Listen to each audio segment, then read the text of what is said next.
Good morning to you. It's 6 o'clock on Friday, the 21st of July. Today, 3 by-election results, but it's not all doom and gloom for the Tories, as many as predicted. We'll get the latest analysis throughout the morning. But where does this leave the Tories? Conservative Party Chairman Greg Hands will be joining us to dissect the by-election results. Also today, will you be getting a ticket to Barbenheimer? We'll speak to Showbiz reporter Stephanie Tecci about the summer's big blockbuster pairing. And as always, we'll bring you the latest weather update. Low pressure isn't too far away and it will be increasing its presence on our weather over the coming days. Join me later for the full forecast. Good morning to you. I'm Stephen Dixon. And I'm Ellie Costello, and this is Breakfast on GB News.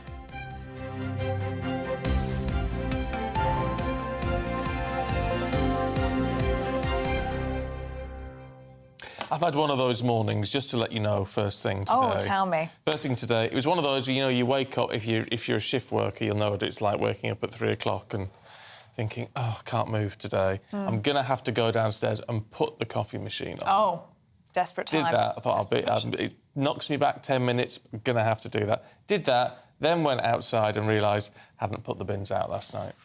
Oh, no. So that's the worst. And I've got 4 big wheelie bins. Really? Well, I've got 5, but you put 4 out each that's week. Too much to handle. So then was faffing about with that this morning. Oh, it's the last thing you need when you feel that way. And they come at about 7 o'clock in the morning, so it's like I can't leave it. Daniel won't be up, and so it'll just be missed. And then if your cardboard bin or whatever is not done for another fortnight. Oh, you couldn't risk it. Can't risk it. So are you dragging all the bins out, all 5? Oh, no. Isn't it a nightmare? That's the last thing you need when you feel So that's been the start of my morning this morning. Things can only get better, especially with a cup of tea. It's only up from here. May need to switch that out for a coffee, I think. I think maybe. Honestly. I feel the same, but I haven't had a dramatic morning. Same Haven't as you? But I haven't slept very well. Oh, haven't you? Don't know why. Didn't sleep very well. I'll liven you up this morning. You will, you always do. I've got a black coffee on the go now, so we're going to be fine. We will be fine, because there's lots to get through. There's been a lot happening overnight, actually. Yeah.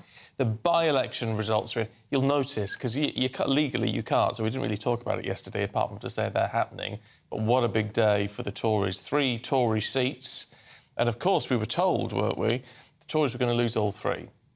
Yeah. Pretty much. But it is a bit of a mixed bag.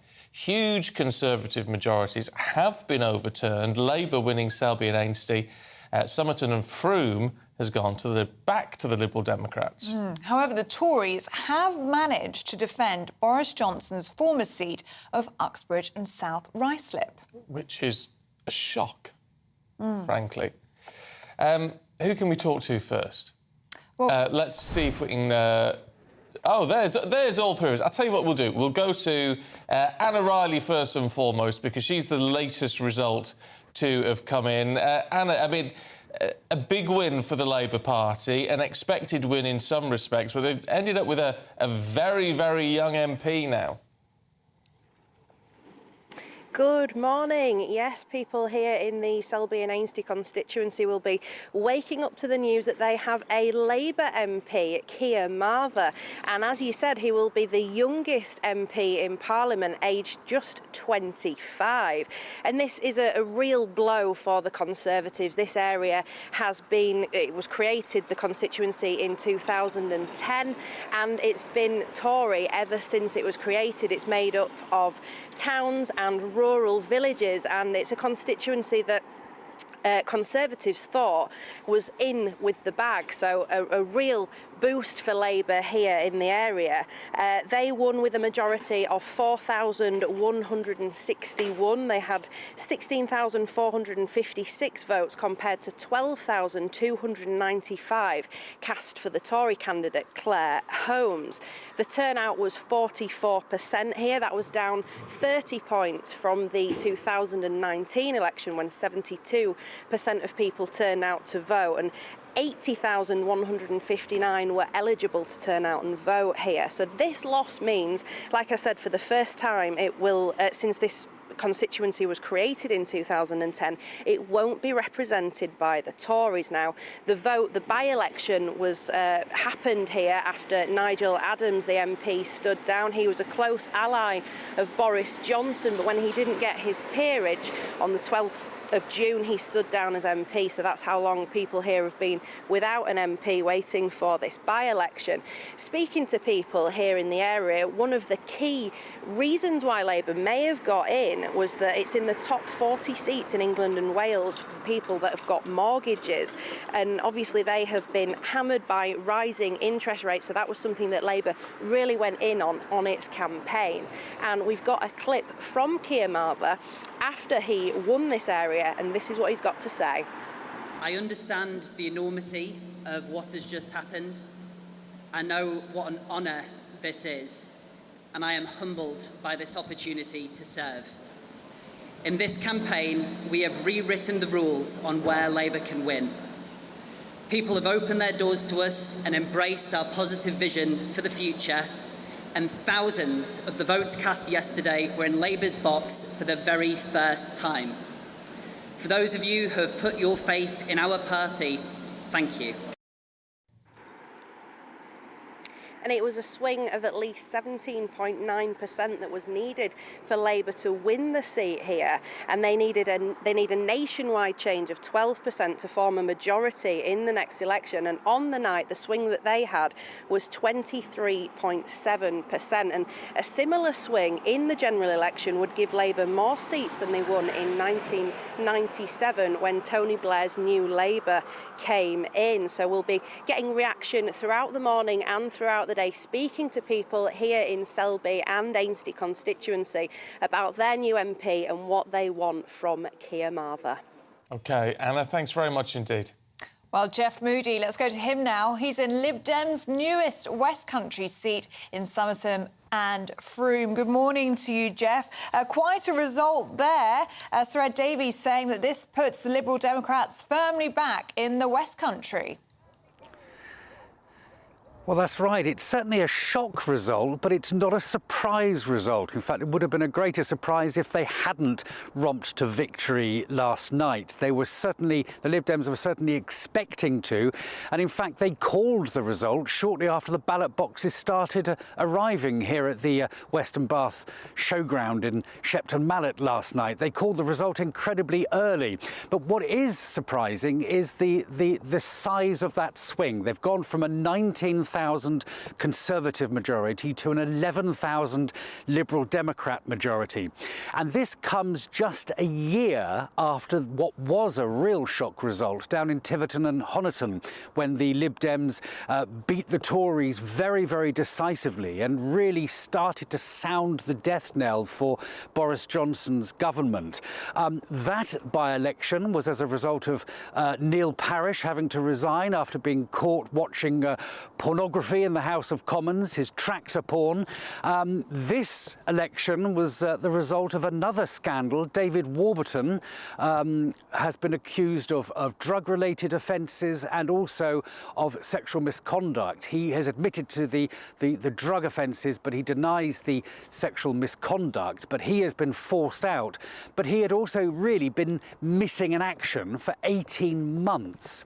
And that means that the Lib Dems really had a kick-start here. They knew that the by-election was coming at some point. They didn't know when exactly, but they have had a lot of time to prepare for this. Now, Sir Ed Davey is expected in Frome later on this morning to declare this as a decisive victory, the first step really in reclaiming the West Country. The West Country traditionally, in the days of Paddy Ashdown and before, you know, in the 80s and in the 90s and the early 2000s, it was very, very much a Liberal Democrat stronghold down here in the West Country, but they were decimated in 2015. So for Sir Ed Davey, the hope now is that these two decisive results, in fact, they've had 4 by-election results in recent years, so they're looking at that as a very, very healthy sign that they can retake the West Country.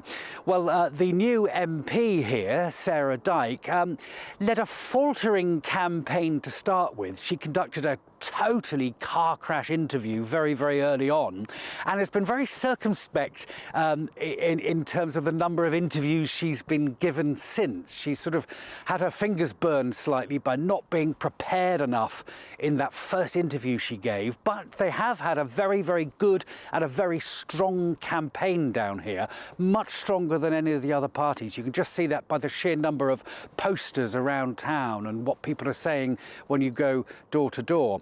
Let's have a look what she had to say when she declared her victory early on this morning. I promise to be an MP standing up for you in Westminster. Tonight has been a stunning and historic victory for the Liberal Democrats. And it shows once and for all, the Liberal Democrats are back in the West Country. And of course, all eyes now are on the general election, which could be somewhere around a year away. We always think traditionally of Labour versus Conservative, but down here, there's going to be a lot of Conservative MPs in the West Country who are now looking over their shoulders, looking at their Liberal Democrat candidates as their main opposition, the ones for them to beat. OK, thank you very much for that, Jeff. Moody? Let's head to Boris Johnson's former seat then, which didn't have a very big majority, actually, Uxbridge and South Ruislip. Paul Hawkins is there for us this morning. Paul, I mean, look, this is the one glimmer of hope for the Tories, and actually a real surprise.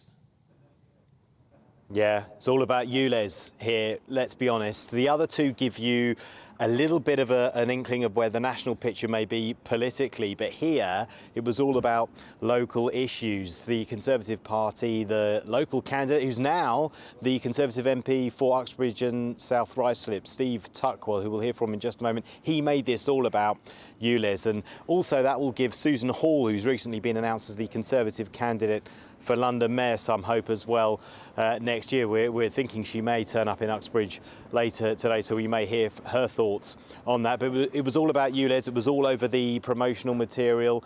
Steve Tuckwell making it about not just that, but also his local connections to the area. He's born in Hillingdon, raised in Hillingdon, schooled in Hillingdon. He's a local councillor. He's a former Royal Mail manager. So really interesting as well that on his promotional material that was distributed, 19 times you saw a mention of the local Hillingdon Borough Mayor. Not once did you see Rishi Sunak's name mentioned, which was really interesting. But yeah, a 495 seat majority, a wafer-thin majority now. I mean, it wasn't big to start with, 5,500, down to 495 seats. They needed a recount, so there was a little bit of drama. About 10 to 2 in the morning, they announced there was going to be a recount, and then an hour later, the result came through. But here is the new MP for Uxbridge and South Ruislip, Steve Tuckwell. By-election has been a referendum on ULEZ. It's absolutely been clear what the people of Uxbridge and South Ruislip want. They don't want ULEZ expanded, and Sadiq Khan needs to listen to the result of this by-election. I wasn't expected to win it, Labour were. This by-election has cost, well, Labour have lost this by-election because of the ULEZ expansion, and I'm incredibly proud to have been elected tonight to represent the people in the community that I've spent all of my life. Yeah, so interestingly, Danny Beale, who was the Labour candidate, also distancing himself from ULEZ as well, saying now's not the time to expand it to the outer London boroughs because of the cost of living crisis. So certainly in the capital, ULEZ is going to play a really important factor in restricting what potentially could be big Labour gains. OK, Paul, thank you. Well, joining us now from Westminster is our political reporter, Olivia Utley. Good morning to you, Olivia. Really interested to get your analysis on this because Rishi Sunak has avoided that by-election clean sweep that we've been talking about for several weeks now, but still two very heavy losses for the Tories. Good morning, Ellie. Yes, it has been a really pretty bad night for the Conservatives. It is some comfort to them that they have won Uxbridge. That was a bit of a surprise.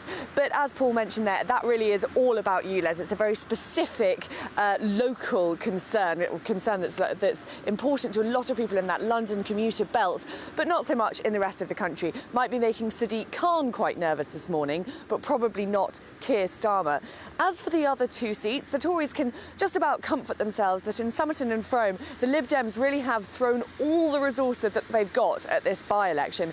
As Jeff Moody mentioned, there have been leaflets absolutely everywhere. And the Lib Dems, because they have held lots of seats in the southwest historically, they have a pretty big campaigning base on the ground. It's also true that by-elections, people will go and vote for a sort of protest party, whereas in a general election they will think, I either want the Labour or the Conservatives to govern me. In a by-election, when the government isn't actually changing, they're able to use a sort of protest vote. That said, this massive swing, a swing of 29 points away from the Conservatives in that southwest seat, will be really quite worrying for the Tories. I think, however, the most worrying bit of all will be that Selby loss. That's a swing of 24 points from the Conservatives to Labour.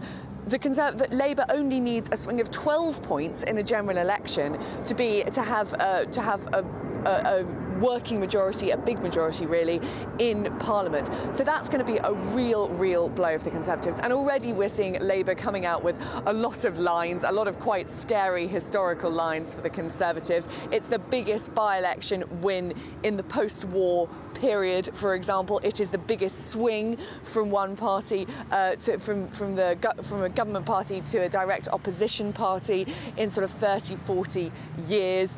It is a very bad night for the Conservatives. There's a little bit of comfort there in Uxbridge, and I think even though Somerton was a big majority, they were expecting to see it overturned just because of that huge Lib Dem presence. But Selby, there's no excuse at all, and Rishi Sunak will be quaking in his boots this morning. It's interesting, though, isn't it, when you look at the turnout for Selby. I think it was 44%, wasn't it? Which obviously is way down on what you'd expect for a general election. Well, that gives a little bit of cold comfort, doesn't it, that it would imply that perhaps a lot of Tory voters have just stayed away. Well, absolutely, and it's very easy for us political nerds, well, me, political nerd, to get overexcited at by-election results and start trying to sort of extrapolate results from a by-election onto a general election. But as you say, there are lots of reasons why we can't really do that. Turnout in by-elections is very low.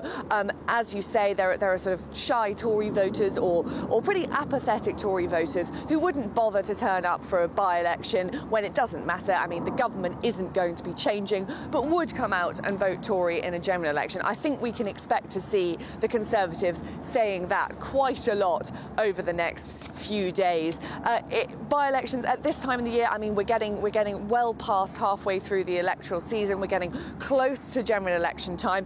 One does expect the incumbent party to make losses in by-elections. The only thing is the swing is just so big, 24 points, when Labour would only need a 12-point swing for a full-on majority, and only a 7-point swing for a working majority. So yes, there is a bit of comfort there for the Conservatives, but not very much. I mean, the results do show that the Conservatives do have a lot to be concerned about, with about 12 to 18 months before a general election. How will Rishi Sunak be feeling this morning, and where does he go from here? Rishi Sunak will be feeling pretty bleak this morning. I think he has been expecting this for a while, so it won't come as too much of a shock. There's talk of a reshuffle. There's even talk of a reshuffle as soon as today, essentially because he'd quite like to distract some attention. He's hoping if he can change up his top team. I think what we can expect to see is some more campaigning ministers, those ministers who've had a lot of experience on the electoral trail, promoted to more senior positions. We might see a promotion for Michael Gove, who always does pretty well on the campaign trail. Rishi Sunak will be, as we have seen every time he comes into difficulty, he carries on talking about his 5 pledges. And of course, we did see inflation go down yesterday. That will be some comfort to him. But the small boats pledge, that probably the most important of his 5 pledges, the one that polls the best in focus groups anyway, he doesn't seem to be making a huge amount of progress. Yes, the small boats bill, the illegal asylum bill, has got through Parliament, but we are yet to see Rwanda flights actually taking off. So until Rishi Sunak can show that he really is delivering on those 5 priorities, as he puts it, he's in a lot of trouble. Olivia, we're very pleased you're a political nerd. because it's very useful on days like this. Thank you very much indeed. I'll tell you what is slightly controversial, and I'm very wary that I don't want to seem anti-young people. OK. I know where this is going. But a 25-year-old MP went to uni, fair enough. Johnny Mercer's gone on the attack a little bit, the Veterans Minister, and said, you know, he spent longer at university than he has in another job before becoming an MP, and therefore has no experience of life. He's responded to that saying, well, I pay my taxes like anybody else. I understand the pressures that people face. I don't know. It's very, very, very young, isn't it? I was saying outside the newsroom, it's a year younger than my little brother, which is a terrifying prospect. How do you think I feel, though? How do you think I feel? I mean, look, I know policemen and doctors get younger when you get older, but MPs at 25? Making decisions that affect all of us? I'm not entirely convinced that there shouldn't be, like, a sort of 30-year, you know, you've got to be 30 at least before you can stand as an MP or something rule. Well, generally you have a career first, don't you, and then become an MP, whether that's journalism or local government, as we just saw in the Uxbridge results. But very, very rarely do you go straight into being an MP, which is what we've seen pretty much happen here. Maybe I'm being unfair. Yeah. Maybe it's unfair. Maybe at 25 he's got lots to offer. I don't know. Maybe it's just me getting older. Well, if you're I don't know. If you're in Selby and Ainsty this morning, do let us know what you make of that. You are being represented by 25-year-old Keir Mather. What do you make of that? Perhaps you voted for him. If you did, why? Let us know. GBviews at gbnews.com. Very, very young, though, 25. It is. Would he have been... What? No, he would have been born in the last century, then. Yes. Only just, yeah, 98 probably. Probably. Trying to work that out. There he is. Gen Z. Gen Z. Gen Z MP, probably the only one. The fresh blood, fresh ideas, maybe? I don't know. It does look like a boy on stage with all the men, though, doesn't it? Oh, lady in the back there. He'll love you for that. He'll love you for that. Wow. He's been called the baby of the house, though he says he doesn't mind he's been called worse. OK. There you go. So he won't mind us having this conversation. Well, it's worth having, isn't it? I mean, you don't want to be sort of unpleasant about anyone just because of their age. It's just you do think it's a responsible job. Do you have the life experience at that age to do it, to understand what people are coming to you with, surgeries and all that sort of thing? And the way the economy is at the moment and the struggles that people have got at the moment with the cost of living and mortgage rates and all the rest. I suppose he could say, well, you know, I'm a young man trying to get on the housing ladder and trying to do this and trying to do that, and he's struggling as well, perhaps. I wonder if he even has a mortgage at 25. Doubt it. Probably lives with his mum and dad. He lives with his mum and dad. Probably. Wow.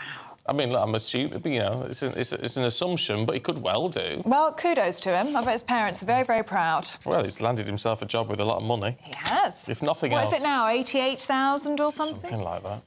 Not bad work, is it, for Keir Mather? Let us know what you think. gbviews at gbnews.com. And I'd have this discussion, whatever party was putting forward a 25-year-old, so it's not a party political issue. Yeah, it's an age question, isn't it? But do stay with us. We're going to have all of the showbiz goss with our friend Stephanie Tecchi. This is GB News.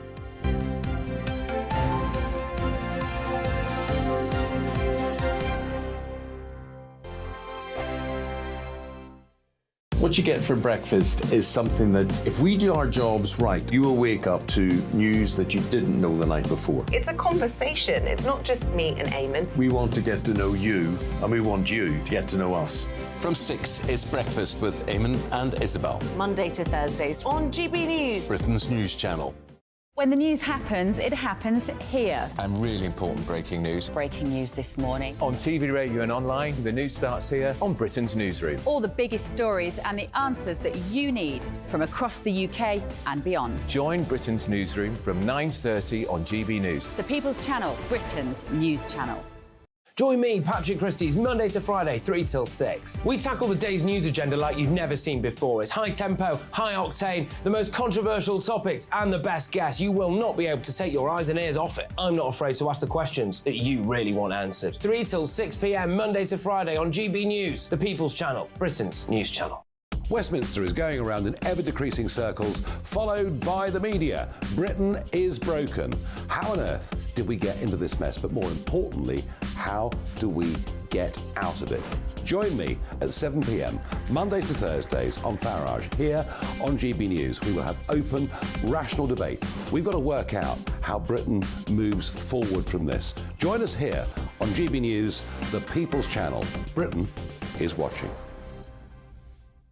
People in Britain, they love free speech, but they also love fair play. I don't care if I'm speaking somebody from a trade union, from the Labour Party, somebody from the SNP. And I think the viewers like to see that actually we can challenge one another, but in a positive way. We think we ask the questions that people want to ask, and often we ask the questions that we wanted to ask in Parliament but never got the chance to ask. So join us every Saturday, 10 a.m. till noon on GB News, Britain's news channel.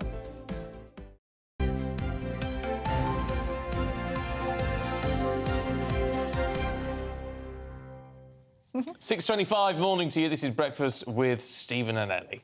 Yes. Now, unless you've been living under a rock, you will know that the most hotly anticipated films of the summer will be in cinemas from today. Yes, Barbie and Oppenheimer. Could you get two more different movies? Both of which have got rave reviews from the critics for very different reasons. Yes, well, joining us in the studio this morning is our lovely Stephanie Tecci. Good morning, Ellie and It's release Stephen. day. It is release day. I think a lot of cinema fans have been counting down the days, if not months. We've on social media, on internet, we've seen what's been trending, Barbieheimer, so which is a combination of Barbie and Oppenheimer. As you said, like they are two complete different films. But what they've done is they've made wanting to go to the cinema fun again. Rarely have we had blockbusters which have been spoken about the way Barbie's been spoken about and Oppenheimer. So what's been all the fuss about? Obviously, Barbie is the ultimate female flick, where we're seeing the iconic fashion doll being brought to life by Margot Robbie, and it's been directed by Greta Gerwig, and I thought she's done an amazing job. Where, on the other hand, Oppenheimer is more for mature audiences. It stars Cillian Murphy, and it's looking at the father of the atomic bomb, J.R. Oppenheimer. It's quite dark, it's quite serious, and it's directed by Christopher Nolan, who a lot of film buffs respect and love. And even though people have been punting this down as the ultimate cinema showdown, actors across both films have said, actually, like Cillian Murphy, he says he's going to go with his family to watch Barbie. And likewise, Margot Robbie says she wants to see Oppenheimer. So it's just brought some fun back into the cinemas again. What surprised me, look, something like Oppenheimer, I would always want to go and see. Yeah. It just looks fascinating, and well done. Actually, and really well done. Yeah. Barbie is not my, why would I want to go and see a movie about a Barbie doll? Do you know what I mean? It makes no sense to me at all. And yet the spin around it sort of makes me think, I've got to go and see that. I know. Which is weird. And this is what's happened with these two movies. I think for Barbie, there's this sense of FOMO, which stands for fear of missing out. And I think even if it's not your thing, because there's been so much marketing around it, even when I went to the cinema on Monday, I saw a lot of men wearing pink and denim, wearing it. People are getting dressed up to go to Barbie, to watch it. So because it's been marketed so well, curiosity is killing a lot of cats and they want to go see it. And likewise with Oppenheimer, you find that the people who watch Barbie might be thinking, actually, I want to know a bit more about history, because it's a very dense subject when you're talking about the atomic bomb. So again, there's more curiosity surrounding that film as well. And just this weekend alone in America, Oppenheimer's tipped to take about $40 million, while Barbie is tipped to take $100 million. Wow. But I think Oppenheimer will be it for the long run. It's a slow burner. Mature audiences are going to wait to see the reviews and see what's available with the film. I mean, as you say, Stephanie, marketing around, well, both films, but especially Barbie, I mean, they deserve a raise, those marketing teams. It's been everywhere, hasn't it? It has. But what about the whispers of awards, then? Because we've seen it everywhere, everyone's talking about it, and you're saying, it matches up, the reviews are looking good. Yeah. What about award season? I think Oppenheimer will do well in award season, especially for Cillian Murphy, because he's gone under a drastic makeover to play this part of J.R. Oppenheimer. Rumour has it he was only eating an almond a day. Like, he looks very scrawny in this film, and he has an amazing cast in this who support him, including Matt Damon, Florence Pugh and Emily Blunt. Where Barbie, what happens, Barbie will be a box office smash, but when it comes to award season, I find a lot of comedies don't make it to get the Oscars and stuff, but it's definitely cemented its name in film history. Is Barbie one for... Is it one for the kids, one for the girls, or is it actually a film for everyone? Unfortunately, I don't think it's a film for everyone. It was rated 12A, and I didn't understand. But then when I watched it, I realised there's a lot of topics it talks about, a lot of language it uses where I think as a parent, if you haven't explored that with your children, you might not want them to watch it. It's quite a comedy, but it deals with a lot of adult themes, which I thought, I don't know if I would want my godchildren to watch it. So it's a teenage and adult movie. It's a teenage and adult movie, which is the only flaw, I think, with Barbie. I think, you know, you want to make it universal. You want everyone, you want a 5-year-old to go watch it, and I don't think they can, to be honest.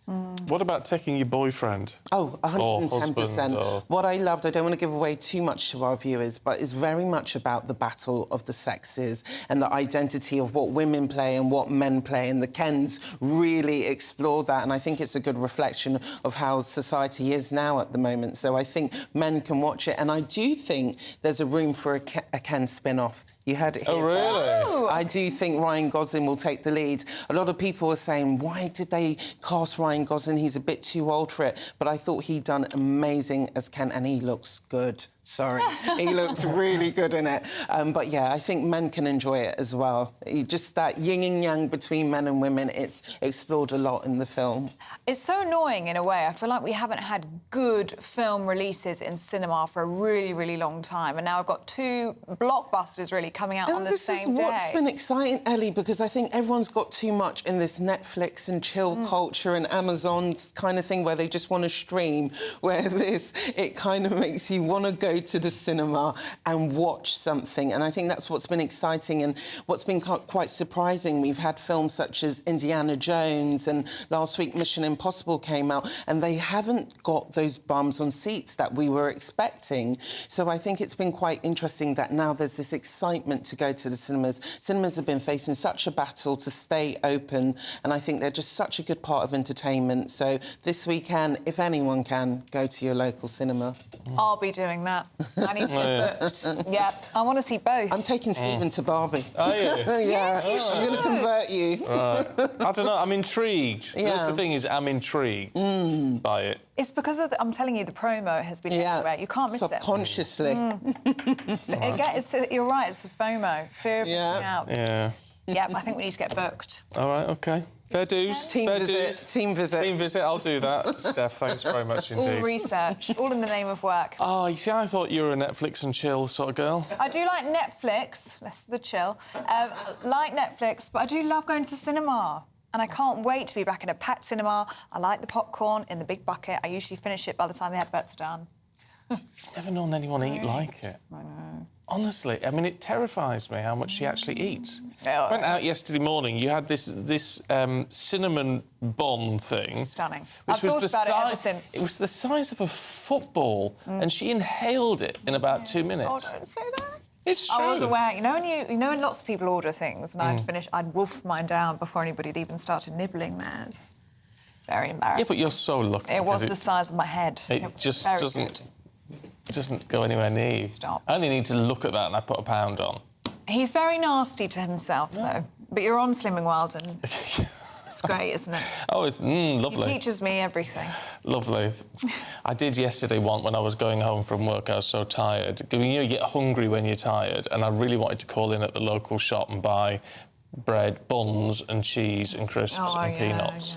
And just microwave everything. And you didn't? No, I had a bowl of porridge. Oh, well done. You stuck to it. I did stick to it. It was really hard. Well done. I really wanted a cheese sandwich. You're very disciplined. Not that you need to do anything. You look wonderful. I do. He's very nasty. When you're hurtling towards 50, you've got to make all the effort, haven't you? Yeah, well. You'll find that. You'll catch up. You'll find out eventually. These cinnamon buns are going to catch up with me.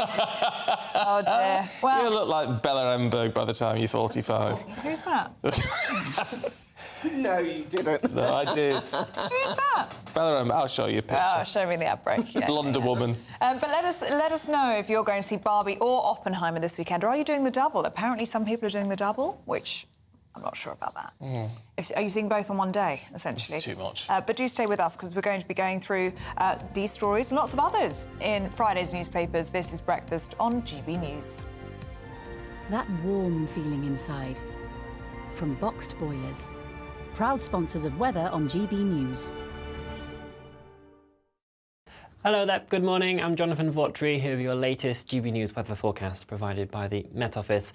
Touch of a cool start where we've held on to clear skies overnight and there is a bit of sunshine around, but for Northern Ireland, Southern Scotland into Northern England, it is quite cloudy from the word go. A few scattered showers in there. That cloud will be progressing its way across the rest of England and Wales throughout the day, so the sunshine perhaps turning a bit hazier later on. Best of the sunshine perhaps across southwestern areas of Scotland and the Northern Isles, actually starting to see a few sunnier spells developing, but will be a relatively cool day with that cloud around, temperatures between 16 and 22 degrees Celsius. This rain is also going to start spreading its way in as we do head throughout the night, so more patchy outbreaks pushing into northwest England and parts of Wales as well. Generally the far south of England and the northern areas of Scotland holding on to some of the clearer spells overnight. That will just allow those temperatures to drop off a touch, particularly in those sheltered glens of Scotland.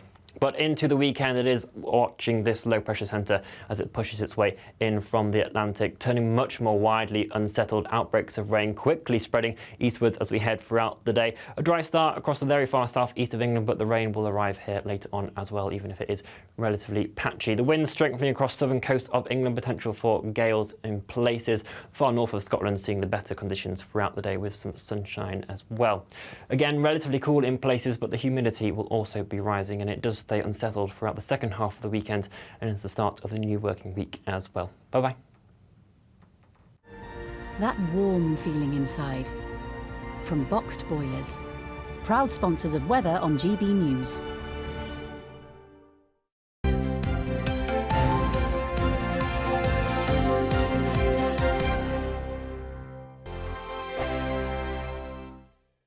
The Live Desk with me, Mark Longhurst. And me, Pip Thompson. It's here Monday to Friday on GB News. From midday, we'll bring you the news as it breaks, whenever it's happening and wherever it's happening, from across the UK and around the world. Refreshing, feisty, but with a bit of fun too. If it matters to you, we'll have it covered on TV, radio and online. Join the Live Desk on GB News, the People's Channel, Britain's news channel. So Jubes and Kerr, we tackle the issues of the day with real robust debate, both sides of the fence, battling it out with me in the middle with my forthright opinions and views, and often really interesting things happen because you start with a position and then by the end of the debate you find actually, well, I might not have thought about that one. What we need in this country is 2 new political parties. You should maybe think about doing a 2024 calendar. I'm Michelle Dewberry and I'm keeping you company right through until 7 o'clock this evening. GB News, the People's Channel, Britain's watching. Monday to Thursday, 9 p.m. till 11 p.m. Join me, Dan Wootton. I'll bring you the sharpest takes and hottest debates. Do you not believe in prisons? I don't believe in prisons. I'm completely stunned. I guarantee you there'll be no spin, no bias, no censorship. I actually was personally quite offended by it. And no reason to go to bed. So I guess they've always been quite woke. That's Dan Wootton tonight on TV, radio and online. Monday to Thursday from 9 p.m. till 11 p.m. on GB News. The People's Channel, Britain's news channel. In a world of dull and predictable radio and TV shows. Oh, hi. On Mark Dolan tonight, we've got big guests. We drill into the big stories of the day. The show adds up to a brilliant listening and viewing experience. Mark Dolan Tonight is the most entertaining current affairs show ever, and that's a fact. That's Mark Dolan Tonight, Friday, Saturday and Sunday from 9. Only on GB News, Britain's news channel.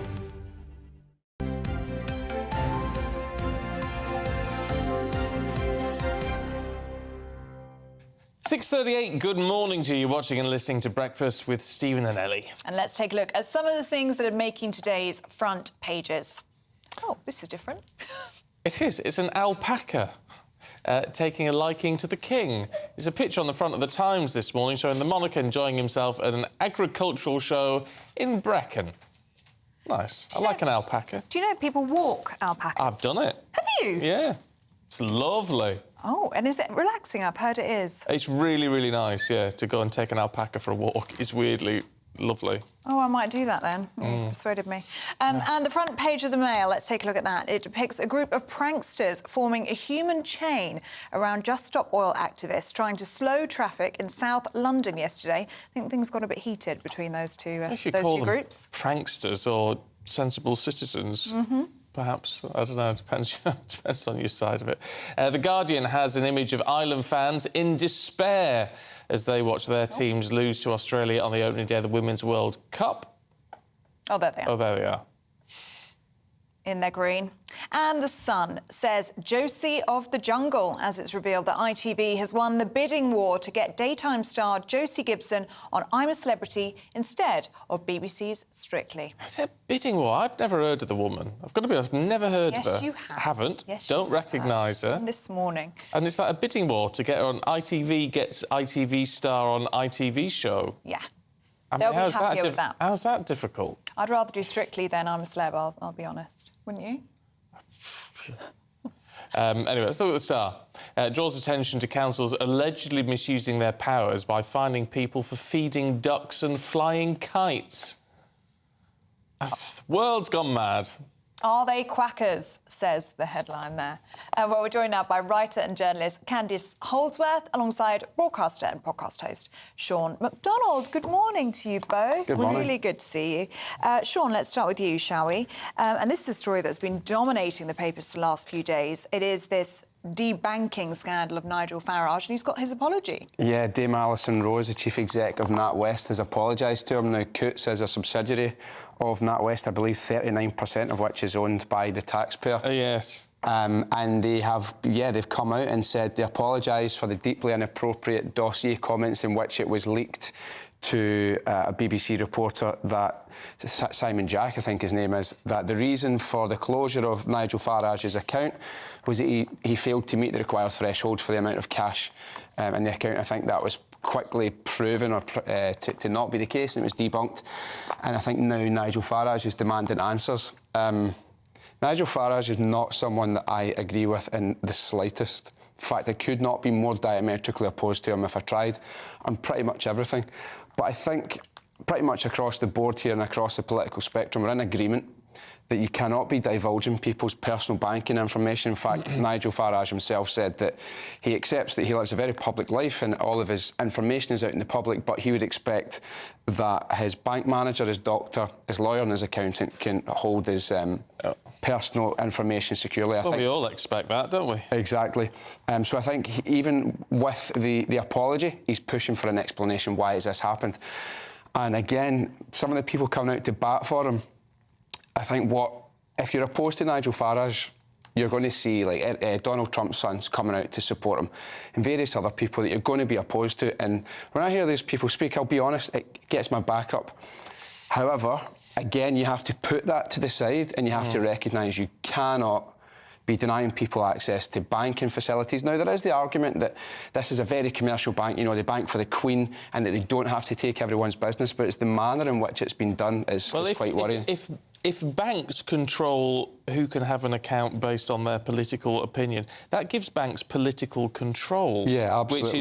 Which cannot be right. And, you know, banks don't have to be taking people's business. That does happen. What they do alert people and say, listen, we're no longer going to offer you banking facilities. That is something that happens, but I think it is the manner and the way there was a statement or there was like a dossier, again, which we know was leaked, which called him racist, xenophobic, misogynistic.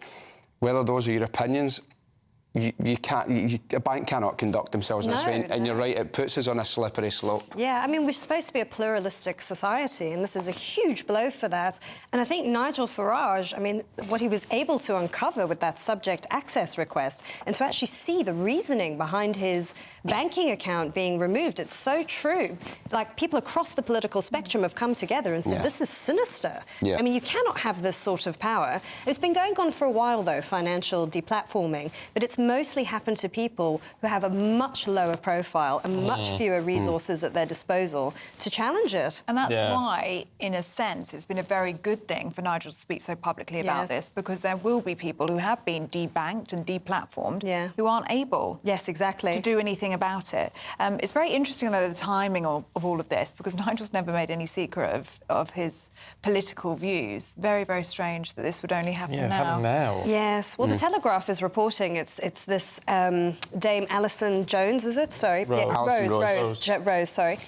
She has sort of taken the bank in a certain political direction, you know, prioritising so-called diversity and inclusion, although she's not being very inclusive, getting rid of people she doesn't agree with. I feel that she would argue the paradox of, was it intolerance? You don't tolerate intolerance as per her beliefs. I'm not making any sort of assumptions or assertions about Nigel Farage, but yeah, it's a slippery slope, and it's one that we should push against, I would say. Yeah, I think there's a lot more to come out on this. I don't think that apology was enough of an apology. No, and so he's now got the right to request, you have the legal right to request the information which a corporation or entity holds on you within 30 days. And I think within this now 30-day block, it's probably going to be a lot more embarrassment for Nat West and Coots. Yeah, and he's actually asked for them to be questioned by MPs on the issue now. Needs to be. So, I think this will will run and run. Candice, let's go to you, shall we? And the front page of The Times about tax breaks for office checkups. So this is a really interesting story on the front page of The Times. Apparently, the government is looking at offering companies tax breaks to offer occupational health checkups for employees, because there's this big problem now of a huge number of people on out-of-work benefits, sickness, and a lot of it's to do with mental health amongst younger people. So they're saying if companies could focus on you know, more community-focused, more preventative medicine, they will incentivise them to do so through the various tax schemes, because this is becoming such a burden on the state now, the amount of people who are off work sick. And I think there is some thinking that rather than waiting until people are really chronically ill and they can't work, let's start looking after them further down the line before they get sick. So there's this new thinking now, instead of just like responding on an emergency basis, let's do a lot more preventative care. I think that this is just a crazy development, though. I mean, what is going on? Why are people so ill? Is it to do with the waiting lists? Is it to do with the fact that people can't access good mental health care amongst the young? Because it is very expensive to pay. Say you get depression or anxiety, which happens to a lot of people. If you don't have private health insurance, it's very expensive to pay out of pocket, and you won't get it on the NHS unless you are severely ill. And I know this sounds really harsh, and don't get me wrong, I do believe there are people who are off sick because they are ill. I do believe there are people who have mental health issues and all the rest of it. I do. I just think there are too many people saying, I've got to, you know, I'm just not feeling it, therefore I'm depressed. Oh, there's some of that going on. I mean, I don't know if you saw the article in The Times a few weeks ago about the life coaches the Department of Work and Pensions have been hiring to get people back into work. And some of it is just, for instance, like they're not chronically ill, but they're just struggling to fill out a job application and things like that. And they've had to bring life coaches in to get them to do it. Sure. For adults, for grown adults. Seriously, it was very shocking. I'm slightly suspicious of it. I think it's a little bit... Where's the let's get on with it spirit? Yeah, I mean, this is us. We're trying to summarise this multifaceted, complex, deep-rooted, socio-political, chaotic mess that we're kind of in. It's very difficult. I think sometimes I find myself stating different opinions. On one hand, I'm like, oh, come on, man, a wee bit of resilience, and that probably is needed. You know, I would just like to see people dig deep. And other times I'm very sympathetic. I think it's a difficult times we live in, the world, because a confusing place.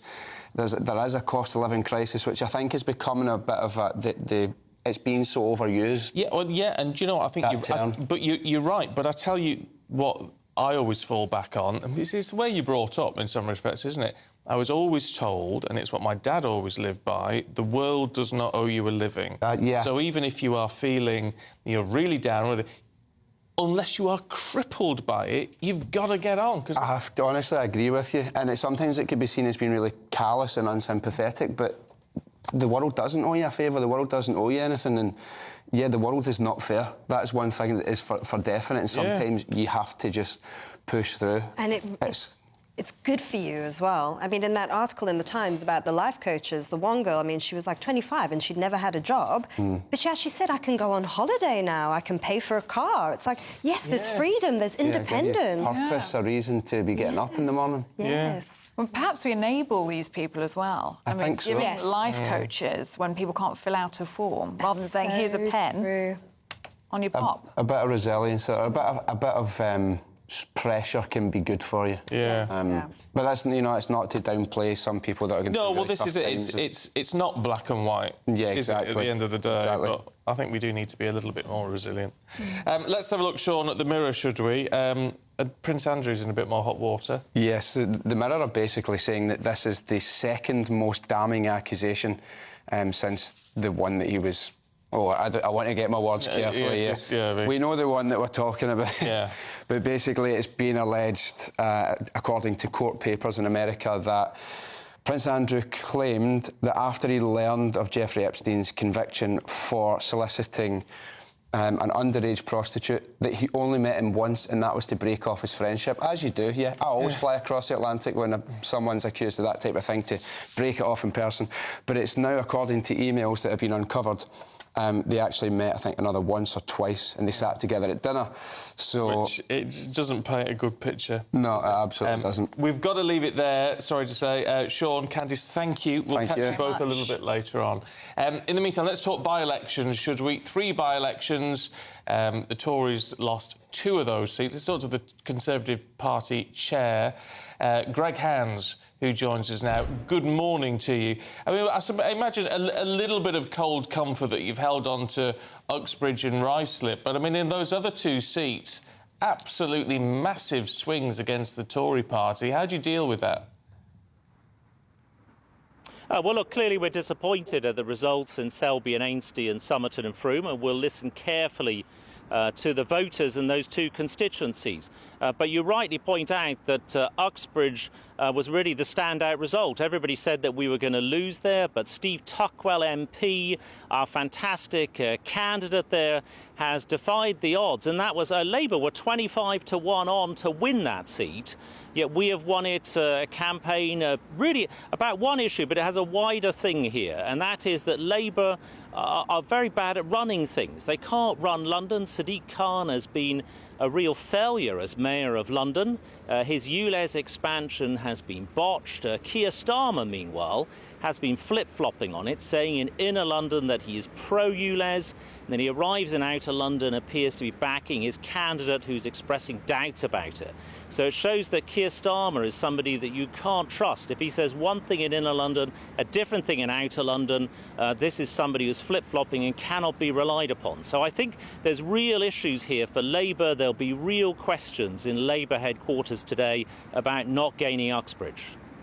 Mr Hand, you say that Uxbridge is the standout result. You could argue that it's actually Selby and Ainsty which is the standout result here. That was a 19,000 Tory majority. That has swung to an 11,000. Oh, sorry, that's the wrong one there. But Labour have shattered that huge Tory majority in Selby and Ainsty. 23.7%, sorry, is the correct figure. 23.7% swing to Labour there.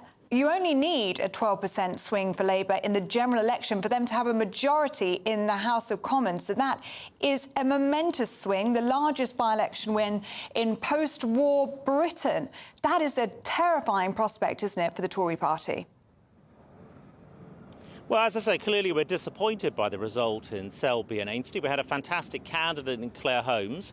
But what I would say is that result was driven largely by Conservative voters, previous Conservative voters, staying at home. Clearly, we've got work to do to win back the trust and confidence. We don't deny that.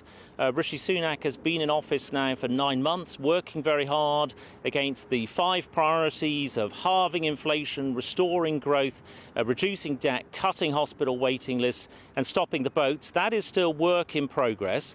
We'll be fighting hard to regain that constituency next year. But I also point out that in Uxbridge, there's real lessons there. There'll be real still questions being asked in Labour headquarters. They were 25-1 on to win that seat, but have failed to win it, and that is a sign of the fact people don't have confidence of Labour in power. Last time around, Labour left us with no money left. Labour in London is not capable of running the city well. Londoners, I'm a London MP myself, Londoners see that Labour is not good at running things, and they see that Keir Starmer is changing his views all the time, depending on the audience that he has in front of him. In inner London, he's pro-ULEZ.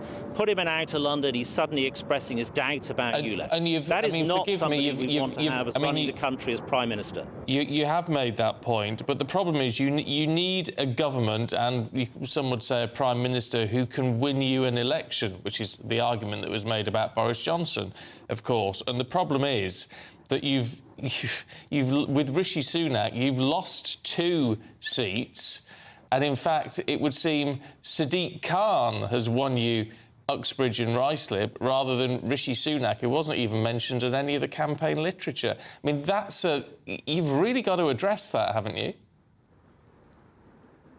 Well, that's why the Prime Minister's working hard against the 5 priorities. Those are the people's priorities. That is work in progress. We've had some good news this week.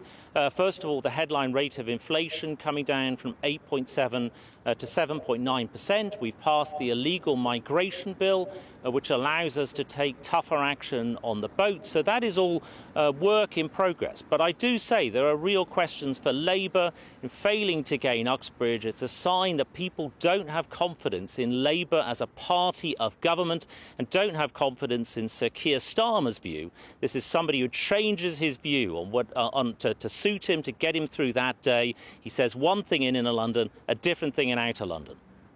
Greg Hands, good to talk to you this morning. Thank you very much indeed. Appreciate that. Thank you. Love your views on this one. I mean, it's fascinating. We will always say, you know, by-elections do not predict a general election. It's a chance to have, you know, to show your frustration. However, the government's got to take this very seriously. Get more analysis coming up. That warm feeling inside. From Boxed Boilers, proud sponsors of weather on GB News. Hello there, good morning. I'm Jonathan Vaughtry here with your latest GB News weather forecast provided by the Met Office.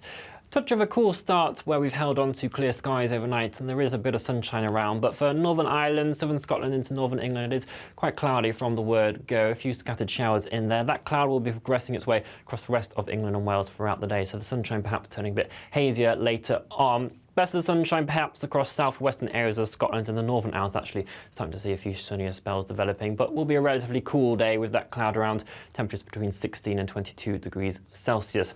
This rain is also going to start spreading its way in as we do head throughout the night, so more patchy outbreaks pushing into northwest England and parts of Wales as well. Generally the far south of England and the northern areas of Scotland holding on to some of the clearer spells overnight. That will just allow those temperatures to drop off a touch, particularly in those sheltered glens of Scotland. But into the weekend, it is watching this low pressure centre as it pushes its way in from the Atlantic, turning much more widely unsettled. Outbreaks of rain quickly spreading eastwards as we head throughout the day. A dry start across the very far southeast of England, but the rain will arrive here later on as well, even if it is relatively patchy. The winds strengthening across southern coast of England, potential for gales in places. Far north of Scotland seeing the better conditions throughout the day with some sunshine as well. Again, relatively cool in places, but the humidity will also be rising, and it does stay unsettled throughout the second half of the weekend and into the start of the new working week as well. Bye-bye. That warm feeling inside. From Boxed Boilers, proud sponsors of weather on GB News.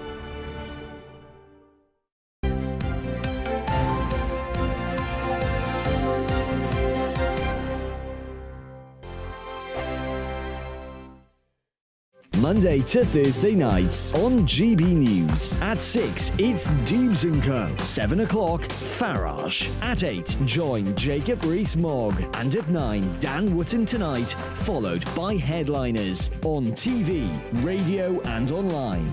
This is GB News. Now then, Lee Anderson here. Join me on GB News on my new show, The Real World, every Friday at 7 p.m, where real people get to meet those in power and hold them to account. Every week, we'll be hearing your views from up and down the country in the real world. Join me at 7 on GB News. Britain's news channel. Join us every night on GB News at 11 p.m. for Headliners, which is 3 top comedians going through the next day's news stories, which is exactly what you need, because when the establishment has gone crazy, you need some craziness to make sense of it. So join us 11 p.m. every night on GB News, the People's Channel, Britain's news channel. I joined GB News because I was sick and tired of not hearing my views being represented, not just mine, but so many people that I knew and spoke to. I just couldn't get my voice out there. I couldn't say anything, I couldn't do anything. Whatever the narrative was, I kind of had to follow it. GB News is there to provide a voice for those who have been ignored by the establishment media. We think different things, we've got a different style. GB News is here to be optimistic and positive about the future. It's real kind of dynamic and flowing, with the audience very much at the heart of it, like a big family. Here at GB News, we talk about the things that matter to you. Hearing the voices from right across our towns and cities, especially our towns. All sides of the argument represented with a heavy dose of opinion. We're on a mission here to make a difference. And the GB News family really is here for you, and whatever time of day you can watch or listen. Britain's watching. Britain's watching. We're proud to be GB News, The People's Channel, Britain's news channel.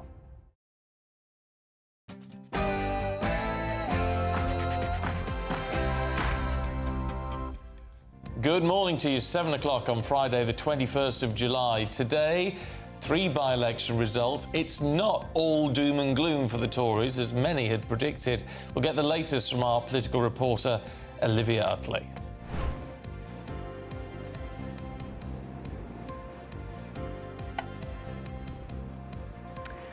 Hello, yes, I will be with you later with all the latest results from those 3 by-elections. It's been a pretty bleak night for the Tories, but it isn't all doom and gloom. I'll have more. Stay with us. As part of our Don't Kill Cash campaign, Will Hollis will be bringing us an exclusive report from Lincolnshire. Are England on course for a comeback in the Ashes? Oh, well, you never know. We'll get the latest from Paul Coit. And as always, we'll bring you the latest weather update. Low pressure isn't too far away and it will be increasing its presence on our weather over the coming days. Join me later for the full forecast. Morning to you, I'm Stephen Dixon. And I'm Ellie Costello, and this is Breakfast on GB News.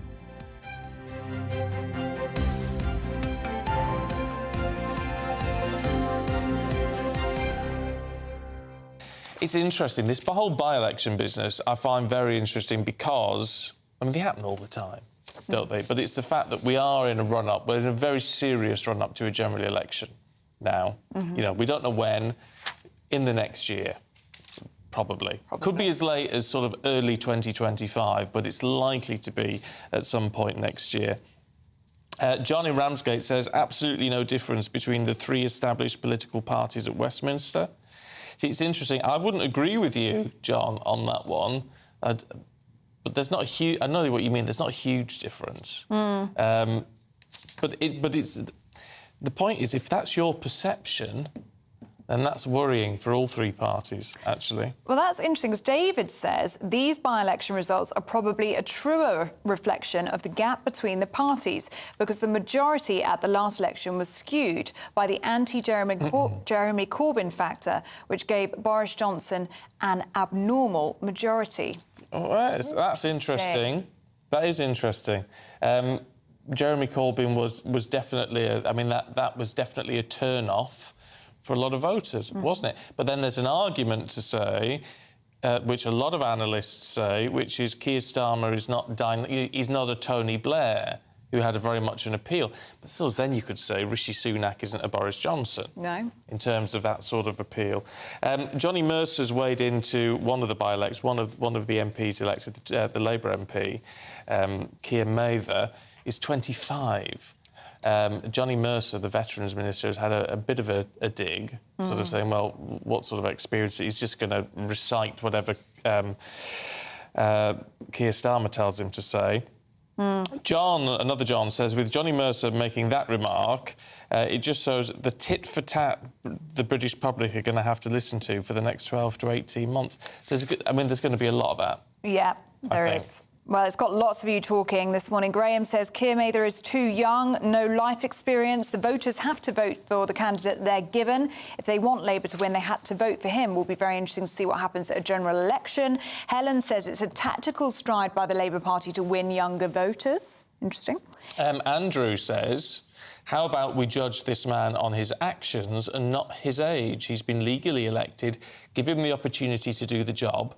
I think it's very rude to concentrate on his age. Mm-hmm. And CJ says, why worry about his age? Most of the 50 to 70-year-old MPs are completely useless. Well, yeah, you could argue that he's going to have energy. He's going to come in young and bright and bushy-tailed with good ideas, hopefully. And Pamela makes the same point. How about MPs who are too old? It works both ways.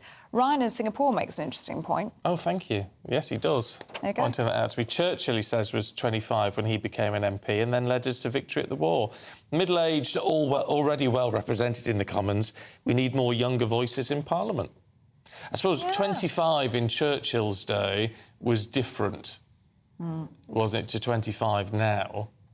I think. I mean, look, people were getting married at sort of 16, 17, 18 back then and all that sort of thing. So I think it's a bit different. I think 25 in Churchill's day is probably more like early 30s now. Yeah, whereas 25 now, you're probably still living at home with mum and dad, especially if you're in the south of the country.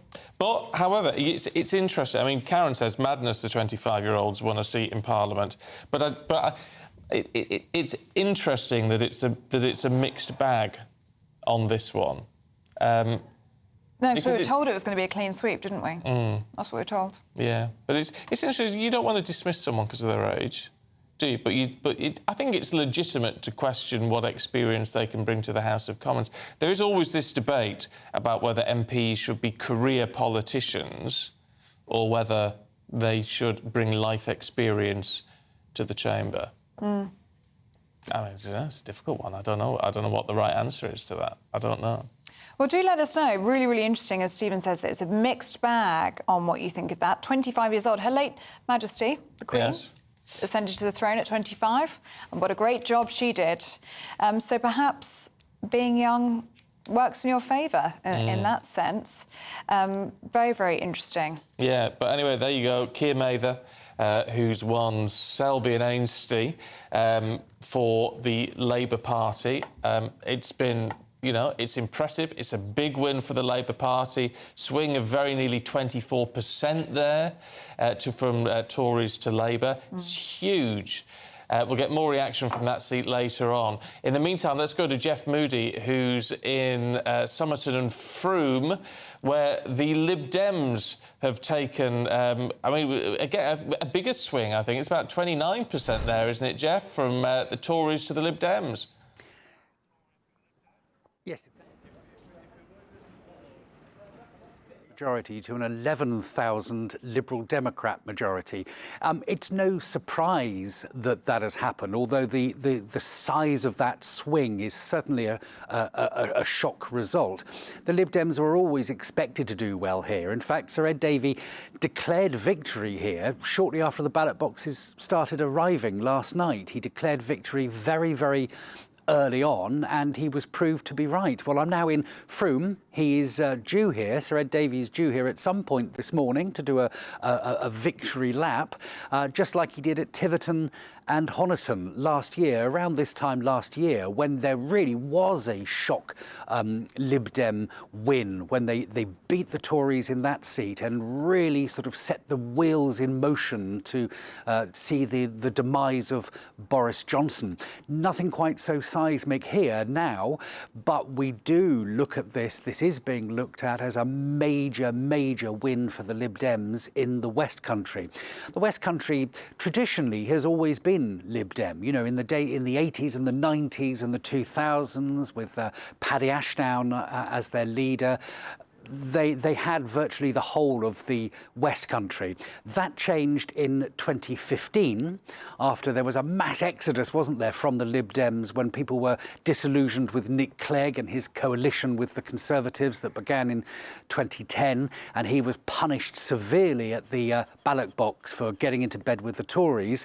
It looks like those long memories have started to wane and that the West Country is now returning to yellow. Well, Well, Sarah Dyke, who is the newest MP for Somerton and Frome, spoke earlier on just after she declared victory. This is what she had to say. I promise to be an MP standing up for you in Westminster.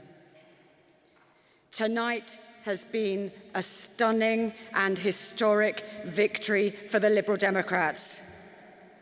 And it shows once and for all, the Liberal Democrats are back in the West Country.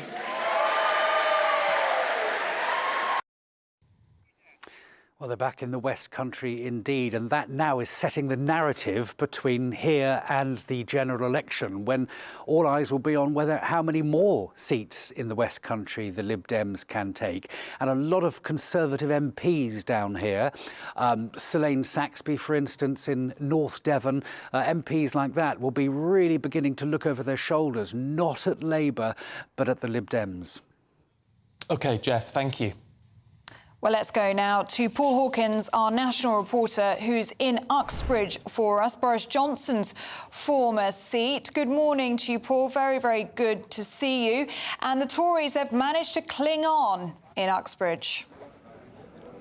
Yeah, just by their fingernails, and it's all down to local politics in this by-election. ULEZ, the ultra-low emission zone, was the big factor here. Just for those who don't know, who don't live in the capital, it's a daily charge for the most polluting vehicles to drive in the centre of London, £12.50 a day if you drive one of those vehicles. And the Mayor of London wants to expand it to outer London. So effectively, this was a referendum. That's what all the candidates made it, a referendum on ULEZ. And it meant that they just about held on. There was a recount, some drama overnight. At 495 was the winning margin, the winning sliver, I should say, that the Conservatives held on to this seat by. But it was still a swing of 6.7% to Labour, so it could have been worse. But the winning candidate, the new MP for Uxbridge and South Ruislip, who's a local man, made a lot about that in his local literature, born and raised in Hillingdon, a former Royal Mail manager, deputy chair of the local Conservative Party. Didn't mention Rishi Sunak at all, interestingly,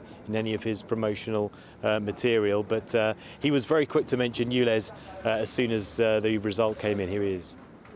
By-election has been a referendum on ULEZ. It's absolutely been clear what the people of Uxbridge and South Ruislip want. They don't want ULEZ expanded, and Sadiq Khan needs to listen to the result of this by-election. I wasn't expected to win it, Labour were. This by-election has cost, well, Labour have lost this by-election because of the ULEZ expansion, and I'm incredibly proud to have been elected tonight to represent the people in the community that I've spent all of my life.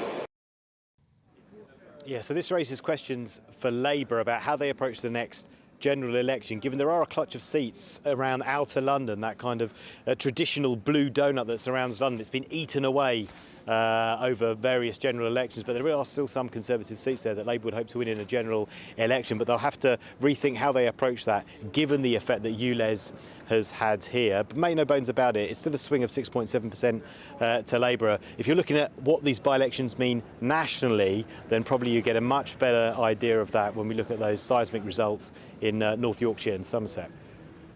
OK, Paul, thanks very much indeed. Let's go to Westminster and our political reporter, Olivia Utley. Morning, Olivia. I mean, there's a couple of things to look at here, isn't there? It's what this means for government and the potential for a general election, but also, I mean, particularly when you look at Uxbridge and South Ruislip, what this potentially could mean for the mayoral election next year.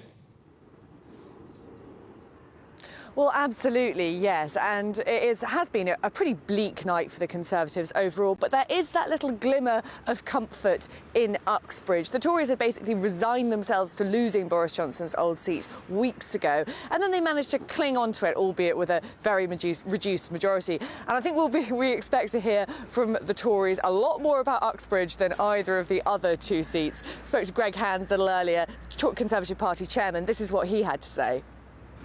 Uxbridge was really the standout result. Everybody said that we were going to lose there, but Steve Tuckwell MP, our fantastic candidate there, has defied the odds. And Labour are very bad at running things. They can't run London. Sadiq Khan has been a real failure as Mayor of London.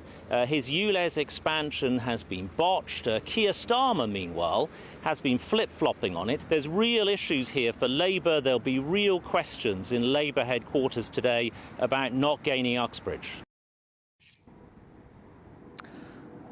Well, that's all very well from Greg Hands, but even he pretty much admits that this was, as Paul Hawkins put it, a referendum on ULEZ. This was about local politics. It wasn't about what's going on in the country at large. And that's where the problems really begin for the Conservatives. They managed to win Uxbridge. They can just about explain away Somerton and Frome. Yes, it was a big swing to the Lib Dems, and the Lib Dems managed to win the seat. But the Lib Dems did throw everything that they've got at this by-election. And the Lib Dems are famous for doing well in by-elections. With these elections that come in the middle of the cycle, constituents are prepared to put in a sort of protest vote. They know that the government isn't going to change, so they can vote for one of the smaller parties. They don't think that the Lib Dems will win an election, but it's worth having a Lib Dem MP. So that's what the Tories will be saying this morning. The big problem, though, is that Selby seat. It was a true blue seat. It's a pretty wealthy rural seat made up of lots of little villages. You would expect a lot of sort of small C Conservatives there. And yet the swing to Labour was 24 points. Now, to put that into context, Labour would only need a 12-point swing in the country to win an overall majority in a general election. This is the biggest Labour victory in a by-election since the war. And just one more stat for you. If the Labour could repeat this 24-point swing across the whole country, they would be winning a bigger landslide than Tony Blair in 1997. So this is where the real problem is for the Conservatives. And worryingly for Rishi Sunak, that seat Selby is actually rather similar to his own seat of Richmond in the Yorkshire area as well. And if they can't be winning seats like that, there'll be MPs who are asking, well, what can we win then? OK, Olivia Utley there for us at Westminster. Really good to have your analysis. And we're joined now by Head of Political and Social Research, Adam Drummond. Good morning to you, Adam. Really good to see you this morning. You might have just heard there a clip from Greg Hands, the Conservative Party chairman. He described the result in Uxbridge as the standout result of the night. So why don't we start there? Many people describing it as a referendum on ULEZ. Tories managed to cling on to it, but it does appear to be about local issues in Uxbridge and South Ruislip. Yeah, I'd say that's right. If you look at polling about ULEZ more generally, it is, I think, narrowly more popular than unpopular in London as a whole. And Uxbridge and South Ruislip is one of the bluest parts of London. I think Labour people will be saying that they never won that area, even under Tony Blair, even in the heyday of the 90s. So the idea... I think you can very much put it down to local ULEZ unpopularity. The question is possibly what that means for the mayoral election next year as well, if it is more popular in the rest of London, and if there's concerns about the strength of the Tory candidate next year who's just been selected. It possibly shows that maybe the Tories should have taken that selection slightly more seriously. Maybe this has more mileage they could get out of it in London as a whole. But as far as the general election goes, I think really the focus is probably more on Selby and Somerton, where the non-Tory vote is becoming incredibly efficient, and you see really big changes in the vote share for the party, which isn't the main Tory challenger in both of those seats. Yeah, so what do we make of those? And bear in mind, turnout actually has been, well, as you expected, a by-election, not brilliant. I mean, how much of a concern should that be for government? I think generally what by-elections are really good at is telling us whether or not the national polls are correct or not, and whether, polls that show that Labour is 15 to 20 points ahead, whether we can really believe that or not. And the story of the local elections earlier this year and the story of these by-elections is basically that, yeah, they are fairly on track.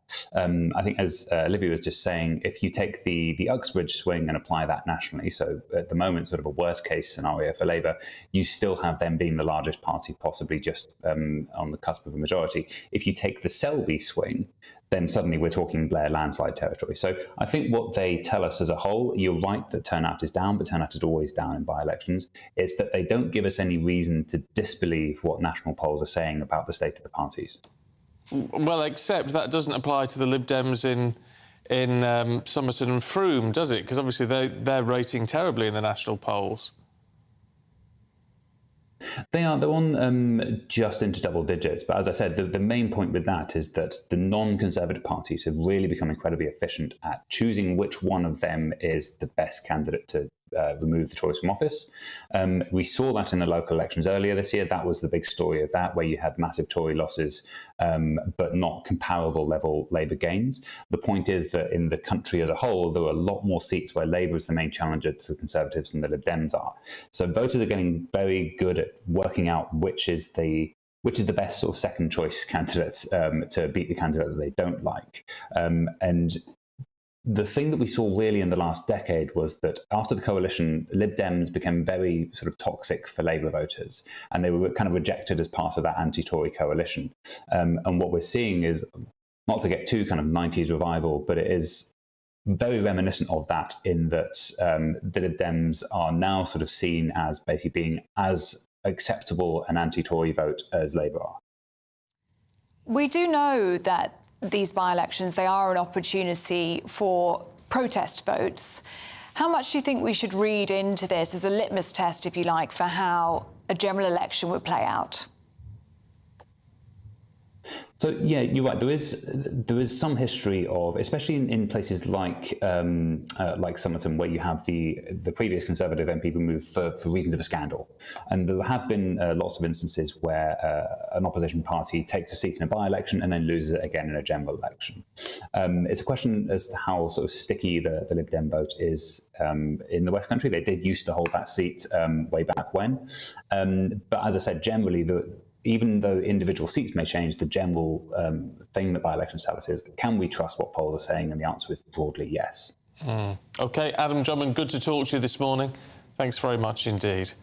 And that is essentially what the parties need to listen to. I mean, delightful for the Labour Party, terrible for the Conservative Party. Yeah. You know, the polls are pretty much, on track. That's what Rishi Sunak doesn't want to hear, but if that's the reality... Wouldn't you like to be a fly on the wall in number 10 today? I always think that the morning after an election, by-election or a general.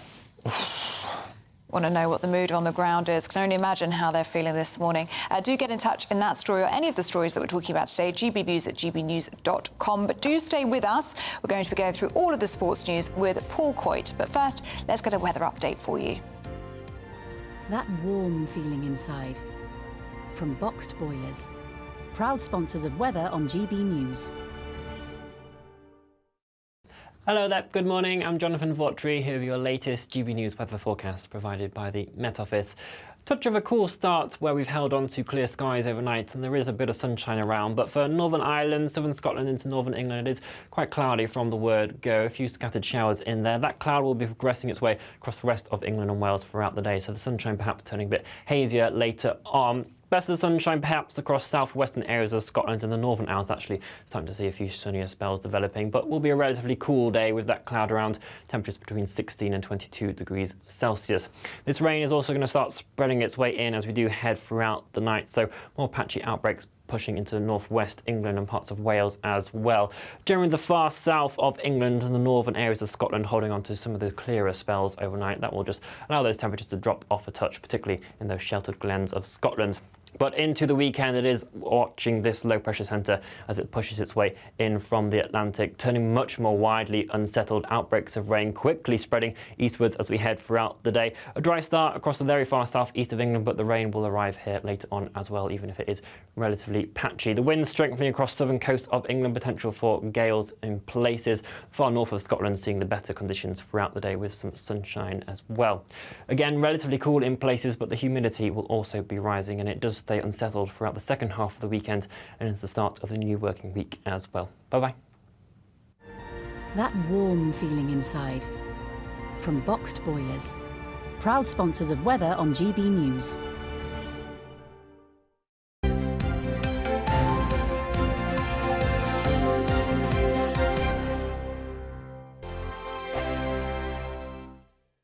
What you get for breakfast is something that, if we do our jobs right, you will wake up to news that you didn't know the night before. It's a conversation. It's not just me and Eamon. We want to get to know you, and we want you to get to know us. From 6, it's Breakfast with Eamon and Isabel. Monday to Thursdays on GB News, Britain's news channel. Westminster is going around in ever-decreasing circles, followed by the media. Britain is broken. How on earth did we get into this mess? But more importantly, how do we get out of it? Join me at 7 p.m, Monday to Thursdays on Farage. Here on GB News, we will have open, rational debate. We've got to work out how Britain moves forward from this. Join us here on GB News, the People's Channel. Britain is watching. When the news happens, it happens here. And really important breaking news. Breaking news this morning. On TV, radio and online, the news starts here on Britain's Newsroom. All the biggest stories and the answers that you need from across the UK and beyond. Join Britain's Newsroom from 9:30 on GB News. The People's Channel, Britain's news channel. Join me, Patrick Christie's, Monday to Friday, 3 till 6. We tackle the day's news agenda like you've never seen before. It's high tempo, high octane, the most controversial topics, and the best guests. You will not be able to take your eyes and ears off it. I'm not afraid to ask the questions that you really want answered. 3 till 6 p.m, Monday to Friday on GB News, the People's Channel, Britain's news channel. People in Britain, they love free speech, but they also love fair play. I don't care if I'm speaking somebody from a trade union, from the Labour Party, somebody from the SNP. And I think the viewers like to see that actually we can challenge one another, but in a positive way. We think we ask the questions that people want to ask, and often we ask the questions that we wanted to ask in Parliament but never got the chance to ask. So join us every Saturday, 10 a.m. till noon on GB News, Britain's news channel. Hi, I'm Dan Wootton. You can watch me live on GB News Monday to Thursday from 9 p.m. And did you know that you can also watch and listen live on our website, gbnews.com. You'll always be up to date on the latest breaking news, as well as enjoying the best stories, opinions and shows. You can even join the debate under our live player as you're watching. So head straight to gbnews.com on TV, radio and online. GB News, Britain's news channel. It's all about family, being in people's living rooms, all the interaction and getting to know who our viewers and listeners are. When I was young, my dad used to say, no, stop arguing. I wanted an outlet that would enable me to give my opinion. People are going through a really hard time right now, and I know that you don't feel like you're being listened to by the establishment. I came to GB News because it's the People's Channel, and I want the audience to have their say on the events of the day. We're dynamic. We do something different. Democracy shows that the wisdom of the nation is in its people.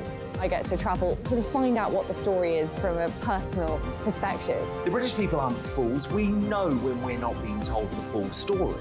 We've got to work out how Britain moves forward from this. It's the best country in the world. The establishment had their chance. Now we're here to represent your views. Britain's watching. Britain's watching. Britain's watching. We're proud to be GB News, The People's Channel. Britain's news channel.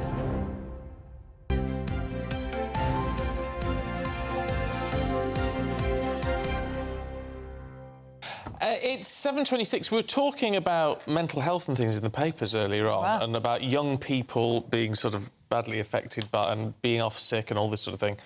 It's an interesting point from Amelia, who says, as a young viewer of GB News, I'm disappointed that the generation who should look after ours holds a view like this, because we weren't dismissing it. We were just saying, should young people be a little bit more robust? Mental health illness is real, depressions are real, and a lot of people are struggling. I don't think anyone was saying it isn't real. But it's you make a valid point, Amelia. I tell you what, though, it does... And please, Amelia, don't think I'm having a go, because I'm not. But it's the fact you say the generation who should look after ours. Whereas traditionally, it's the younger generation that looks after the older generation. And it seems to have switched, doesn't it? Yeah, that's true, actually. Because that's normally how it works, the other way around. But obviously the younger generation, or from Amelia's perspective, feel they need to be looked after. But then perhaps Amelia would say that the younger generation are living in a very, very different society than that of their foremothers and forefathers. Their forebears. Forebears. It's that's tough out true. there. You can't get on the housing ladder. Yeah, no, that's a fair point. You know, you've got really bad university debt. We see Things are different. All views are welcome because it just adds that slightly different perspective, doesn't it? Yep. So, Amelia, thank you for that. All views welcome here. Keep them coming in. gbviews@gbnews.com. Should we get some sport for you this morning? I loosely call him a broadcaster. Paul Coyte is here. Good morning.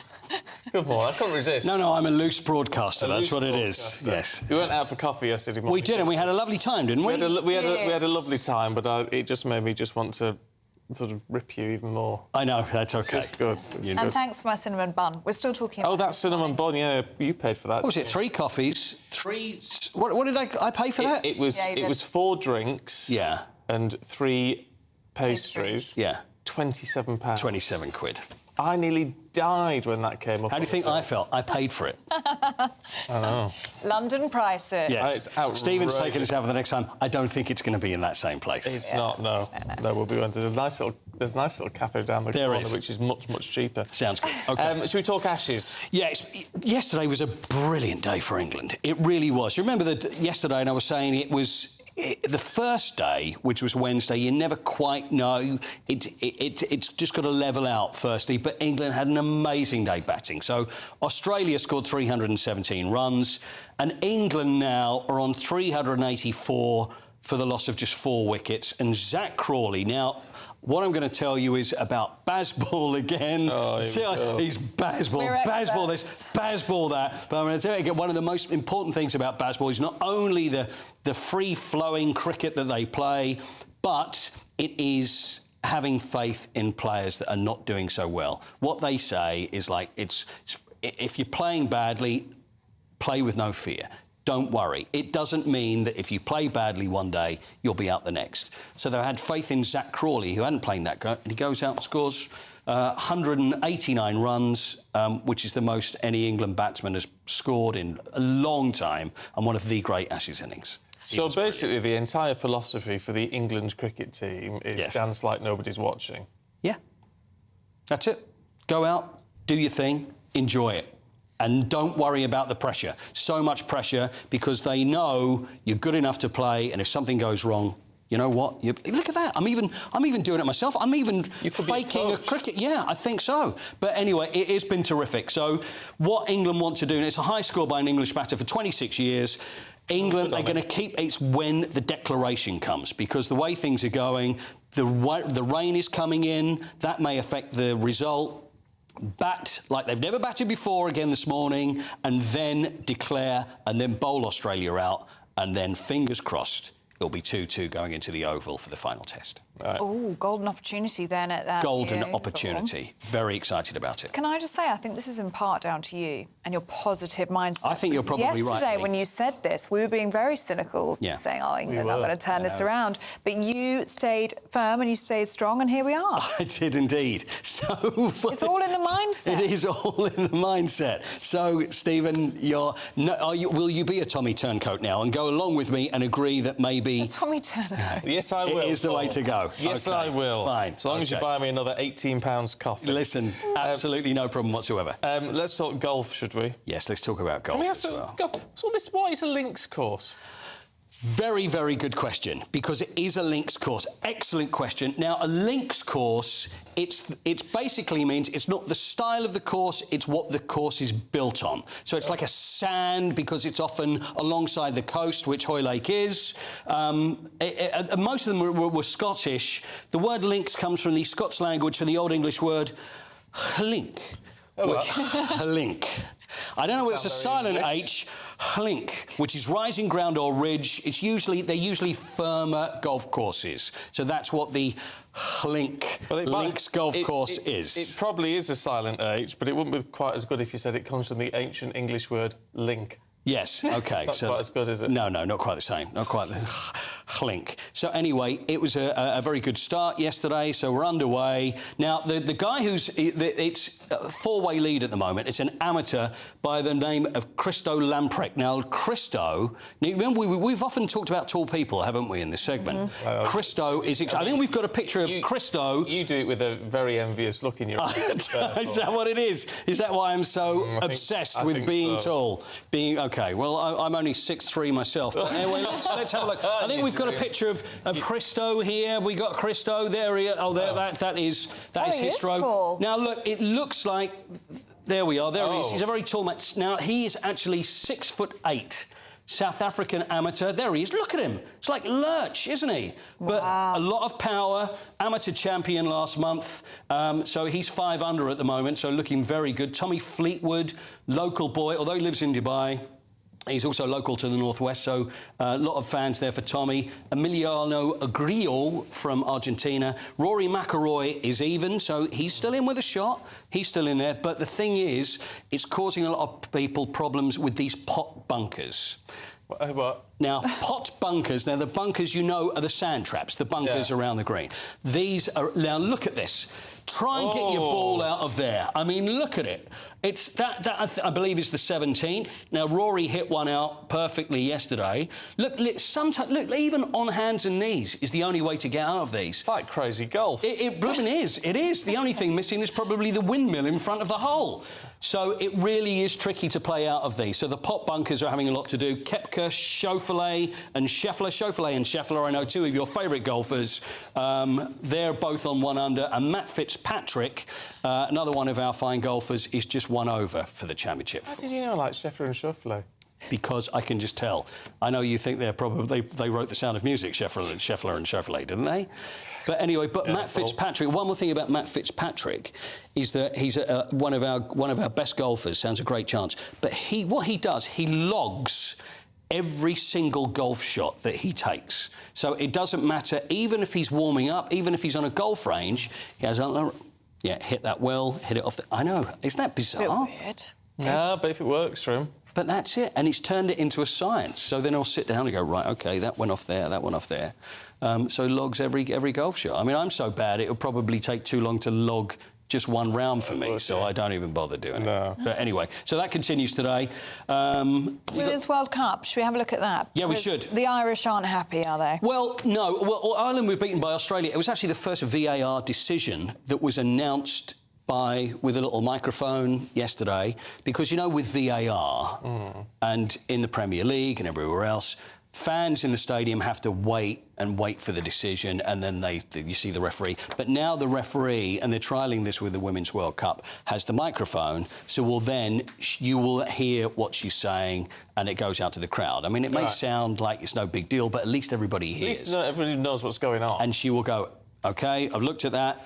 Penalty, and then so at least we can hear that. But so Australia beat Ireland, New Zealand beat Norway, Nigeria have drawn with Canada this morning. Philippines are 1-0 down against Switzerland. It's another glamour game so far. Maybe we'll let that one go. When does England play? Tomorrow? Yes, but Mary Earps, the goalkeeper, they're playing Haiti. Mary Earps is very unhappy, the England goalkeeper, because they wear Nike. Now, this is one of my bugbears, is Nike. So many people say Nike, but it's Nike is the proper pronunciation, as I'm not sure you know. But Nike... No, you're not with me on this? No, I'm not really. I know it's meant to be Nike. I call it Nike. OK. I think lots of people do. Do you call it Nike? No, Nike, yeah. Nice Nike. Oh, well, yeah, I'm out on my own here. You're a renowned broadcaster. You should be getting this right. I'm very upset. But Nike, anyway, the shirts that they wear, you know, obviously you get shirts that you can buy because you want to wear the replica shirt.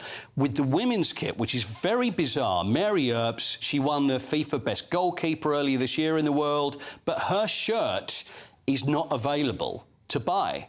Now, she's taking... the name on? No, the actual design of the shirt. Right. So you can buy the England kit for any player? Yeah, because that's all the same, but the goalkeeper kit is not available.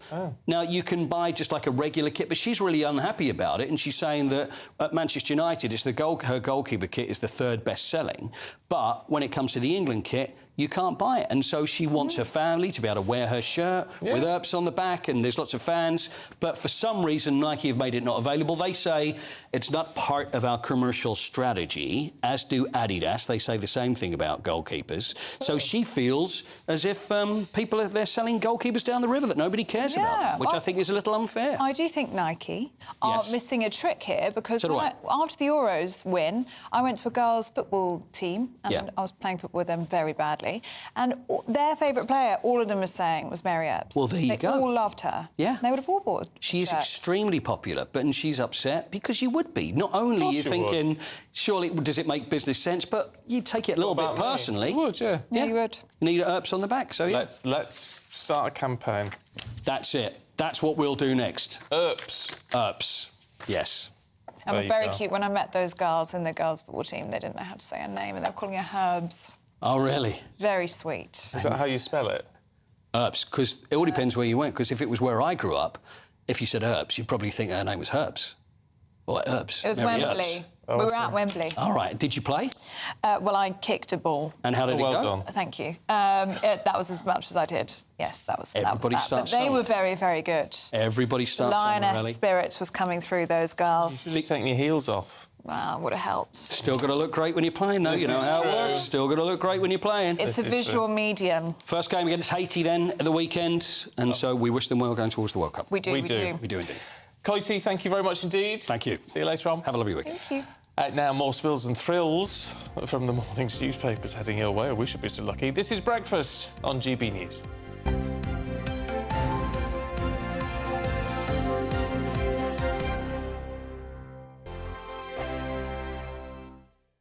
The Live Desk with me, Mark Longhurst. And me, Pip Thompson.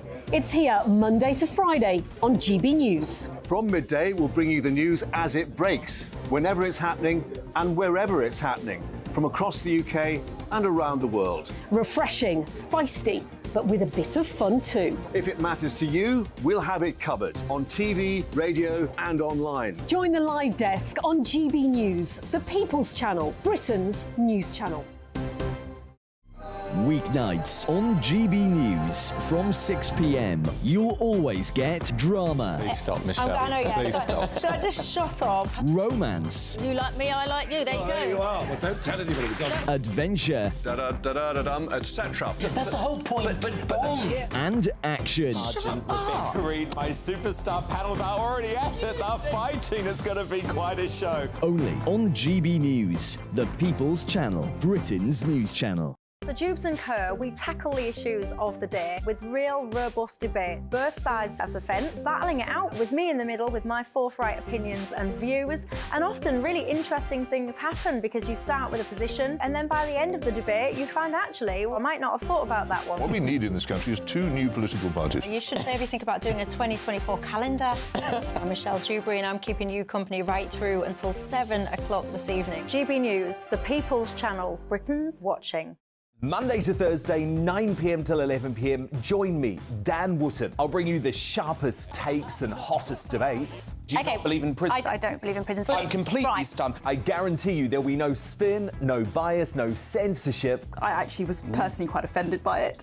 And no reason to go to bed. So I guess they've always been quite woke. That's Dan Wootton tonight on TV, radio and online. Monday to Thursday from 9 p.m. till 11 p.m. on GB News. The People's Channel, Britain's news channel. In a world of dull and predictable radio and TV shows. Oh, hi. On Mark Dolan tonight, we've got big guests. We drill into the big stories of the day. The show adds up to a brilliant listening and viewing experience. Mark Dolan Tonight is the most entertaining current affairs show ever, and that's a fact. That's Mark Dolan Tonight, Friday, Saturday and Sunday from 9. Only on GB News, Britain's news channel. Like all families, we have arguments every now and then, but actually we agree on what the mission of GB News is, and that's the most fundamentally important thing. GB News provides the kind of platform that lets all voices be heard. We don't hold back. We're free to say what we really think. Just because some people who live in a tiny little Westminster bubble think that their particular story is important, that's not the most important story for me. And often there will be difficult stories, stories that you won't find on the establishment media. Because what people think in the north of England may be very different to what they're thinking in their home counties. We're going to carry on telling the world what life is really like for households up and down the UK. We love to be in your car, in your kitchen as you're having your breakfast. Whatever you're doing, you are part of the show. If it matters to you, it matters to us. Britain's watching. Britain's watching. Britain's watching. We're proud to be GB News. The People's Channel. Britain's news channel.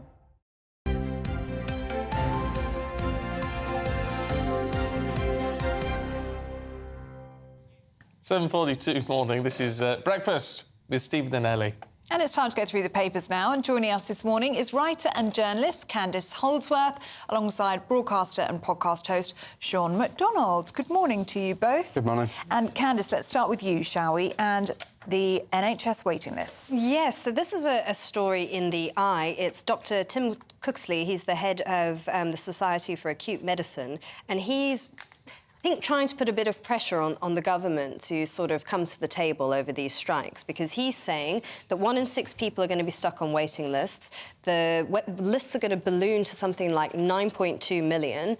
And obviously this is one of Rishi Sunak's 5 pledges, to get waiting lists down. And it's gotten worse, like with many of the other things that he's trying to solve. It's kind of gone the other way. So I think doctors now know that if they kind of put that pressure on him, that maybe he'll come to the table. But so far, he's not. He's standing firm, and he's saying 6%, that's it, even though doctors don't want to accept that.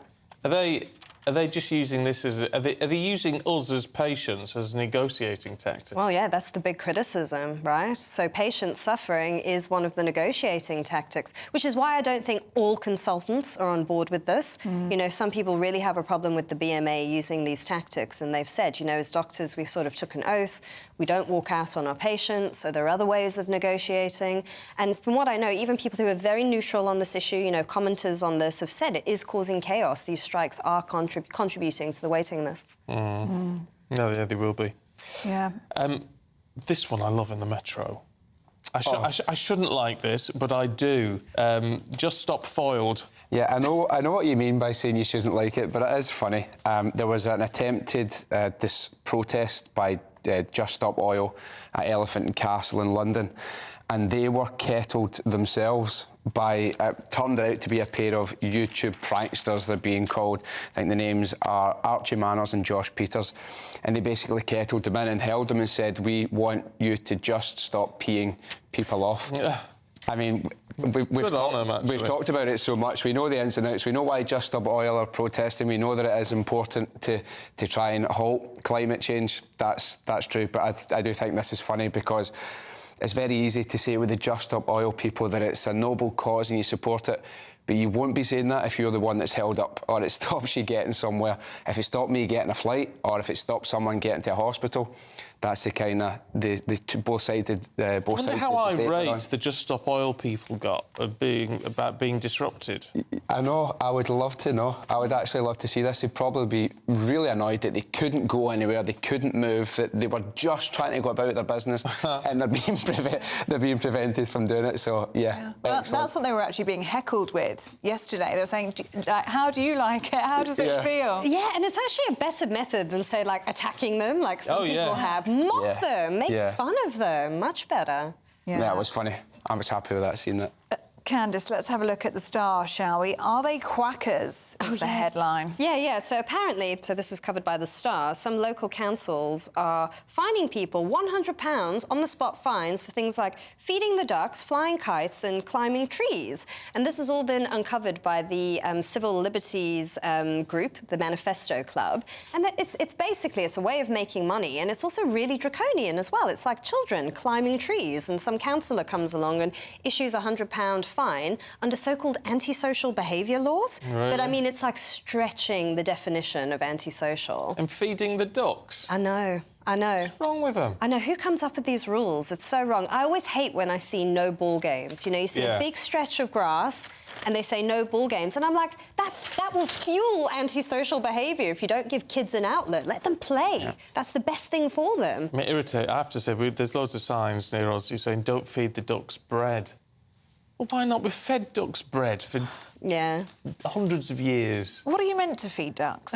Well, by bird seeds and stuff, I think. Oh, right. But we're doing it wrong. Bit of bread, it's not going to kill them, is it? I fed them peanut butter sandwiches for a good 10 years. Oh, there you go. they were looking good to me. I'll tell you what, if you get hit, if you've been hit by one of these, get in touch, gbviews@gbnews.com. But I would say, just don't pay it. Don't pay it, let them take you to court. Yes, that's because if you go to court with that, surely no magistrate in their right mind is going to say, yeah, this is a justified fine. That's so true. They don't expect people to fight it. They expect people to sort of panic on the spot and just be like, OK, the best thing to do is challenge it, stand your ground. Is this just a way of councils making money? Surely, because this is children we're attacking here, flying kites and playing ball games. And climbing trees. I mean, it's part of a childhood, isn't it? Silly. Happy childhood. Silly. Sean, you're desperate to tell us about this lion on the loose in Berlin, aren't you? I am. The headline is Bedlam as Berlin hunts for lioness on the loose. So obviously this is pretty serious. It's not a football player. Well, yeah. So there's a lion has escaped from a zoo, and it's basically roaming the streets of a suburb in Berlin, and they have got helicopters, SWAT teams, wildlife experts and armoured vehicles. Obviously very serious. But I just found this really funny. Michael Gruber, who's the mayor of Kleinmachnow, he's seeking to reassure the public, and he said he's basically annoyed that they're being mocked.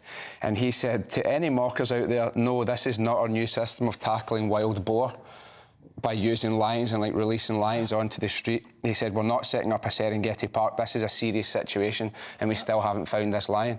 I don't know how he's making this comical. What's up with him?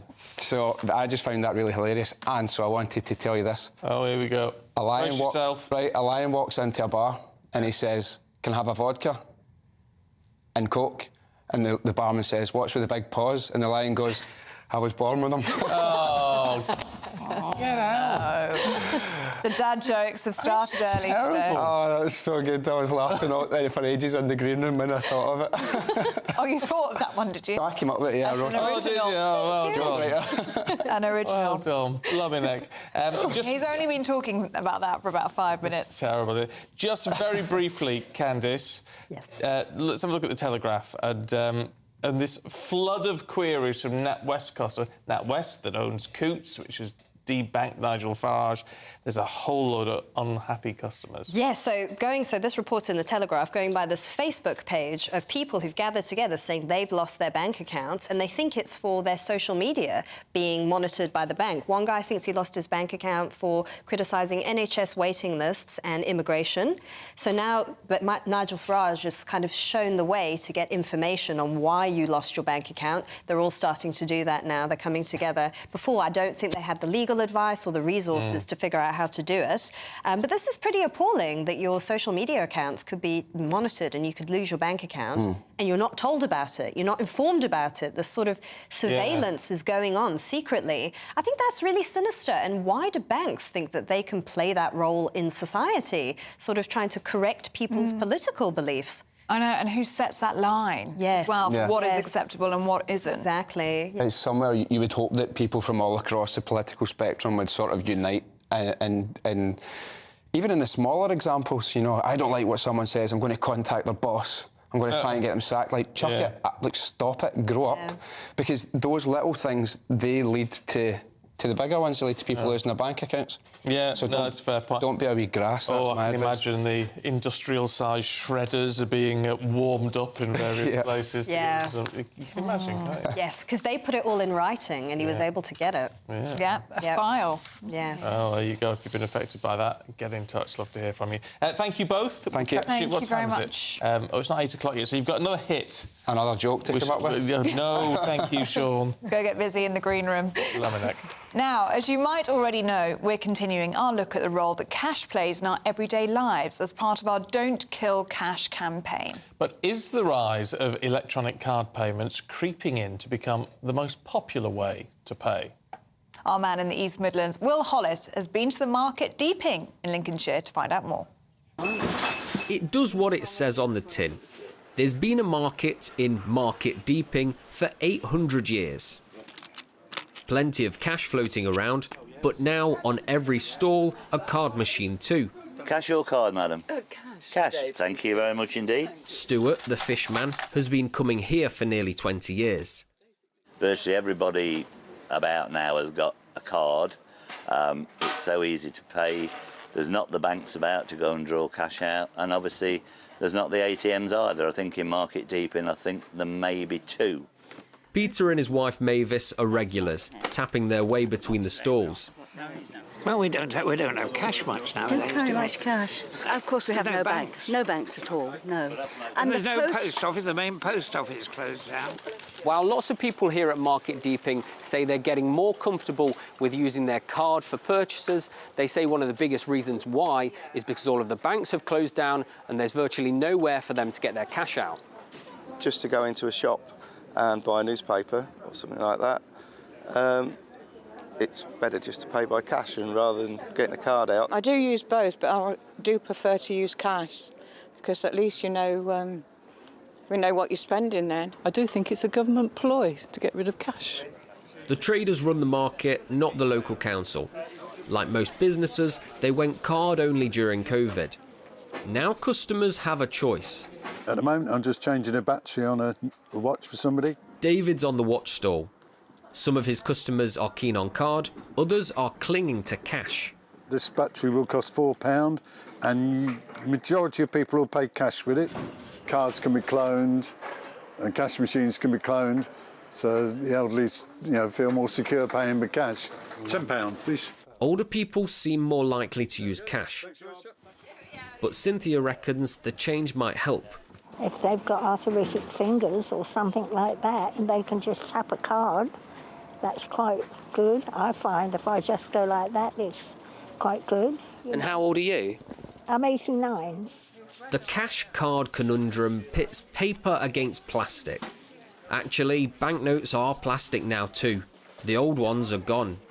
Maybe time is running out for cash of all kinds. Or is it worth counting the reasons to keep it?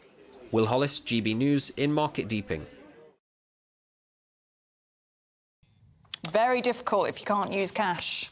It is difficult if you can't use cash. For those people who rely on it, I think it's all well and good if people... I mean, people like me, I never use cash. But if you're reliant on cash, it's a different story. Yeah, it is. Went to a restaurant the other day, my card got declined.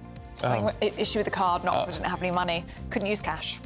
Impossible. Oh, then you've got a problem. Yeah. Anyway, let us know your thoughts on that one. In the meantime, let's have a look at the weather for you. The temperature's rising. Boxed Solar, proud sponsors of weather on GB News. Hello there, good morning. I'm Jonathan Vautry here with your latest GB News weather forecast provided by the Met Office. Touch of a cool start where we've held on to clear skies overnight and there is a bit of sunshine around, but for Northern Ireland, Southern Scotland into Northern England, it is quite cloudy from the word go. A few scattered showers in there. That cloud will be progressing its way across the rest of England and Wales throughout the day, so the sunshine perhaps turning a bit hazier later on. Best of the sunshine perhaps across southwestern areas of Scotland and the Northern Isles, actually starting to see a few sunnier spells developing, but will be a relatively cool day with that cloud around, temperatures between 16 and 22 degrees Celsius. This rain is also going to start spreading its way in as we do head throughout the night, so more patchy outbreaks pushing into northwest England and parts of Wales as well. Generally the far south of England and the northern areas of Scotland holding on to some of the clearer spells overnight. That will just allow those temperatures to drop off a touch, particularly in those sheltered glens of Scotland. But into the weekend, it is watching this low-pressure centre as it pushes its way in from the Atlantic, turning much more widely unsettled. Outbreaks of rain quickly spreading eastwards as we head throughout the day. A dry start across the very far southeast of England, but the rain will arrive here later on as well, even if it is relatively patchy. The winds strengthening across southern coast of England, potential for gales in places. Far north of Scotland seeing the better conditions throughout the day with some sunshine as well. Again, relatively cool in places, but the humidity will also be rising, and it does stay unsettled throughout the second half of the weekend and into the start of the new working week as well. Bye-bye. The temperature's rising. Boxed Solar, proud sponsors of weather on GB News.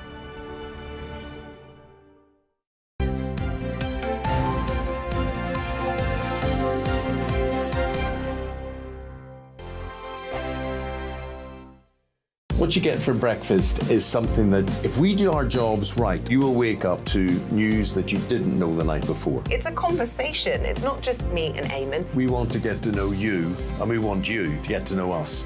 From 6, it's Breakfast with Eamon and Isabel. Monday to Thursdays on GB News. Britain's news channel. Westminster is going around in ever-decreasing circles, followed by the media. Britain is broken. How on earth did we get into this mess? But more importantly, how do we get out of it? Join me at 7 p.m, Monday to Thursdays on Farage, here on GB News. We will have open, rational debate. We've got to work out how Britain moves forward from this. Join us here on GB News, the People's Channel. Britain is watching. When the news happens, it happens here. And really important breaking news. Breaking news this morning. On TV, radio and online, the news starts here on Britain's Newsroom. All the biggest stories and the answers that you need from across the UK and beyond. Join Britain's Newsroom from 9:30 on GB News. The People's Channel, Britain's news channel. Join me, Patrick Christie's Monday to Friday, 3 till 6. We tackle the day's news agenda like you've never seen before. It's high tempo, high octane, the most controversial topics and the best guests. You will not be able to take your eyes and ears off it. I'm not afraid to ask the questions that you really want answered. 3 till 6 p.m, Monday to Friday on GB News, the People's Channel, Britain's news channel. People in Britain, they love free speech, but they also love fair play. I don't care if I'm speaking somebody from a trade union, from the Labour Party, somebody from the SNP. And I think the viewers like to see that actually we can challenge one another, but in a positive way. We think we ask the questions that people want to ask, and often we ask the questions that we wanted to ask in Parliament but never got the chance to ask. So join us every Saturday, 10 a.m. till noon on GB News, Britain's news channel. Hi, I'm Dan Wootton. You can watch me live on GB News Monday to Thursday from 9 p.m. And did you know that you can also watch and listen live on our website, gbnews.com. You'll always be up to date on the latest breaking news, as well as enjoying the best stories, opinions and shows. You can even join the debate under our live player as you're watching. So head straight to gbnews.com on TV, radio and online. GB News, Britain's news channel. It's all about family, being in people's living rooms, all the interaction and getting to know who our viewers and listeners are. When I was young, my dad used to say, "Nah, stop arguing." I wanted an outlet that would enable me to give my opinion. People are going through a really hard time right now, and I know that you don't feel like you're being listened to by the establishment. I came to GB News because it's the People's Channel, and I want the audience to have their say on the events of the day. We're dynamic. We do something different. Democracy shows that the wisdom of the nation is in its people. I get to travel to find out what the story is from a personal perspective. The British people aren't fools. We know when we're not being told the full story. We've got to work out how Britain moves forward from this. It's the best country in the world. The establishment had their chance. Now we're here to represent your views. Britain's watching. Britain's watching. Britain's watching. We're proud to be GB News, The People's Channel. Britain's news channel.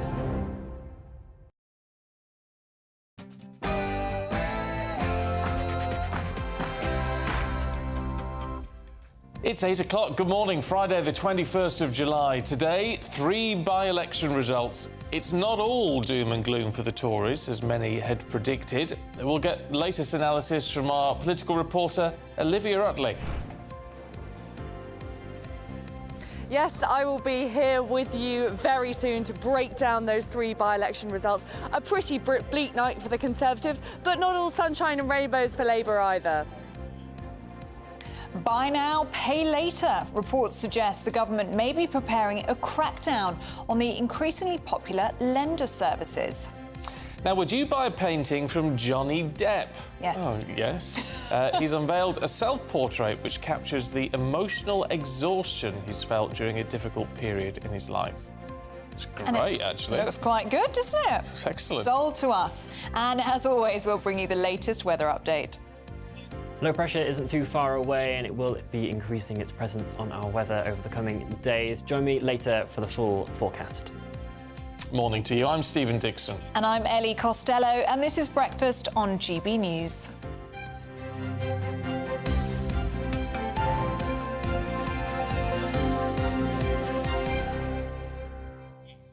Now, I just want to raise this. Loads of you getting in touch on a whole host of different things, but sometimes people hear what they want to hear rather than what's been said, and I raised that for Lorraine in Ayr. Hi, Lorraine. She says, I'm from Stephen's generation and mental health is real. Because we were talking about mental health and the number of people off sick and what companies are being encouraged to do to help them getting a tax break if they help people with sort of preventative measures and things. It's been suggested anyway.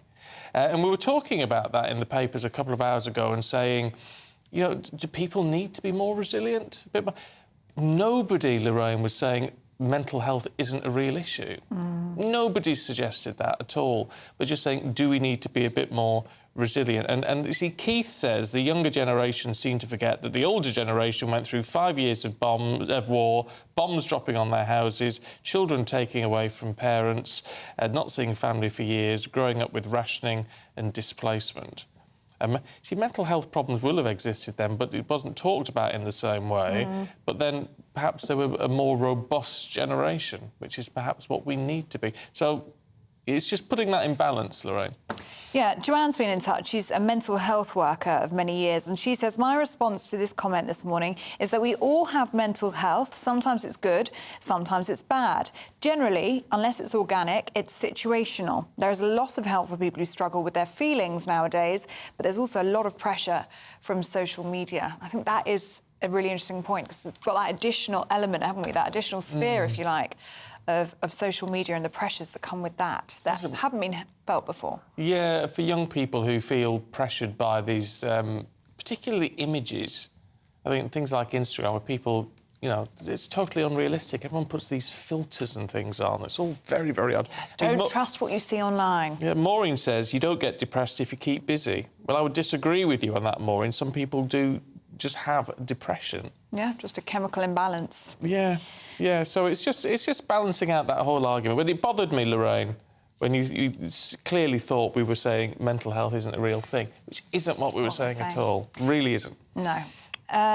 Lots of you getting in touch on, well, London prices. Max says he went to a farmer's market last weekend. He got 2 sausage rolls, a pork pie and a Scotch egg for £22. It's after we almost bankrupted Paul Coyte. Took us out for a coffee yesterday and spent £30. I mean... Stephen almost choked, didn't you? 4 coffees and 3 pastries. £30. Yeah, 30, well, 27 quid.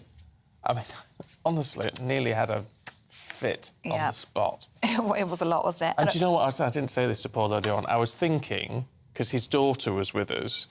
It's a delight, by the way. It was really lovely. And I was going to go, I'll get this. But he got there first. And I was just thinking, thank heavens. I was really pleased. Yeah, it was a lot, wasn't it? London prices, people. It's no joke. Disgusting. And, of course, a few people getting in touch on the by-election. Sharon, my takeaway from the by-election results is that the Conservative voters stayed home. Pauline, the Tories deserve everything they get after the way they treated Boris. He won them that election and they stabbed him in the back. Well, yeah, keep your thoughts coming through on that one, because it has been a night of by-election drama for the 3 biggest parties in the country. But it's not all... we were predicting, or the experts were predicting, that it was going to be a wipeout for the Tories. It hasn't been. It hasn't been, but it's still been extremely bruising, I have to say. We've got our 3 reporters on standby: Anna Riley in Selby, Paul Hawkins in Uxbridge, Jeff Moody in Somerton. Anna, let's start with you, because this has been, I mean, frankly, a phenomenal night for the Labour Party in that constituency. It certainly has, yes. They've overturned a Conservative majority of 20,137, and that's the largest majority reversed at a by-election. So Conservatives suffering a record loss here in the Selby and Ainsty constituency. The new Labour MP here is Keir Mather, and at just 25 years old, he will now be the youngest MP going into Parliament. He won with a majority majority of 4,161 votes. The turnout here was 44% for this by-election. That was down 30 points from the 2019 election when 72% turned out to vote. And speaking to people here before the by-election, a lot of people were saying that they didn't know who they could trust and they just weren't going to turn out. So voter apathy may have played in a little bit to Labour's win here. And it means for the first time since it was created in 2010, this constituency will not be represented by the Tories. And the by-election in this North Yorkshire seat, which is made up of small towns and rural villages, was triggered last month after the ally of Boris Johnson, Nigel Adams, the former MP here, stood down from the House of Commons when he didn't receive a peerage. And this area, it's known for being a true blue area, part of the Tory heartlands. And in fact, Rishi Sunak's seat of Richmond is just less than an hour's drive away here from Selby, part of the same county as Selby and Ainsty in North Yorkshire. It could be said that the key factors in the Conservatives' win here, the Conservative loss and the Labour win, is the high rate of mortgage holders here. It's in the top 40 seats in England and Wales for people with mortgages who will have been hammered by the rising interest rates, and that's something that Labour were campaigning here heavily about. And there was a swing of at least 17.9% that was needed for Labour to win the seat here. Nationwide, in the next general election, they'd need a swing of 12% to win the majority, and after all the votes were counted here, the swing was 23.7%. So a similar swing in the general election will give Labour more seats than they won in 1997 under Tony Blair's new Labour government. Now here's what the new MP Keir Mather had to say about Labour's historic win here in Selby and Ainsty. Well, I think I saw that there's just over 50 Conservative seats have got a larger majority than this one, and this is a historic moment for the Labour Party. It's the largest majority we have ever overturned. I think it shows that we've got a national head of steam behind a mission-driven plan and Keir Starmer's leadership, and I think everybody should be paying very close attention to this result. And when I was here last week speaking to people in this constituency, they said no matter their politics, no matter who they were going to vote for, they wanted their next MP to focus heavily on the NHS, local services in terms of getting GP appointments. They feel that areas have expanded in terms of housing developments, but that infrastructure hasn't kept up. They said they struggled to get a GP appointment, that many of the dentists around here were being privatised as well, and that they also struggled with transport links and, of course, the cost of living. They were the things that they wanted the next MP to do. And Keir Mather's campaign centred heavily on that. He covered the cost of living crisis and how he would deal with that, public transport, NHS waiting lists, as well as local issues around flooding and antisocial behaviour. He's an Oxford graduate. He's from Hull in East Yorkshire, and he said during his campaign that his age means he can relate to younger voters who are struggling to get on the housing ladder and facing a lack of economic opportunity with their jobs. Now, those who are living here in this constituency will be looking to see what their new MP does for them and their area. OK, Anna Riley in Selby, really good to have that update from you. Thank you very, very much. Let's go down to Jeff Moody now, shall we? Our South West of England reporter in Somerton and Frome, where there's been a big swing to yellow and the Lib Dems. Tell us more.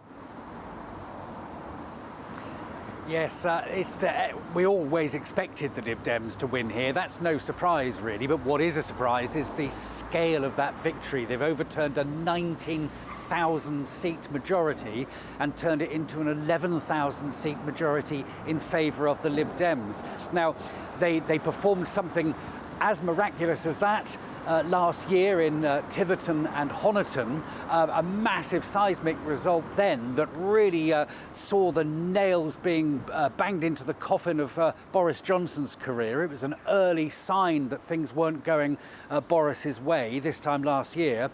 this time it's not so much a fluke, it's more of a habit. The Lib Dems are now back in the game in the West Country. They dominated the West Country throughout the 80s and the 90s and the early 2000s. It was only really in 2015 that they were totally annihilated here, as voters down here wanted to punish the Lib Dems under Nick Clegg for their coalition, their getting into bed with the Tories. They were wiped out of the Southwest completely back then, but now they're very strongly back in the game. There's going to be a big victory speech from Ed Davey. He's on his way down to Frome at the moment. Around 10 o'clock this morning, here in the marketplace in the middle of Frome, there will be a victory speech followed by a victory march, and then both Sir Ed Davey and the new MP Sarah Dyke will be talking to us here on GB News. Sarah Davies had a very good campaign. She started off very falteringly. She gave what's been described as a car crash interview right at the beginning of her campaign, when she really didn't seem to know how to answer questions. She didn't really seem to have the facts at her fingertips. But since then, the whole Lib Dem party machine has swung into action, and they've really pulled out the stops to turn around this spectacular victory for them. As the results came through, this is what she said earlier on this evening. I promise to be an MP standing up for you in Westminster. Tonight has been a stunning and historic victory for the Liberal Democrats. And it shows once and for all, the Liberal Democrats are back in the West Country. Of course, it was actually earlier on this morning, not this evening. It's been a very long night already, and it's only, 8 o'clock in the morning. There will be, as I say, a big victory march here, but many other Conservative MPs in the West Country will now be looking over their shoulder just a little bit more cautiously than they were yesterday, and looking at what the Lib Dems are doing, because they could well take vast swathes of the Southwest come the general election next year. Jeff, thanks very much indeed. Well, let's go to Boris Johnson's old seat, should we? Uxbridge and South Ruislip. Our national reporter, Paul Hawkins, is there for us this morning. I mean, this is the one glimmer of hope and delight this morning, I guess, for the Conservative Party, Paul.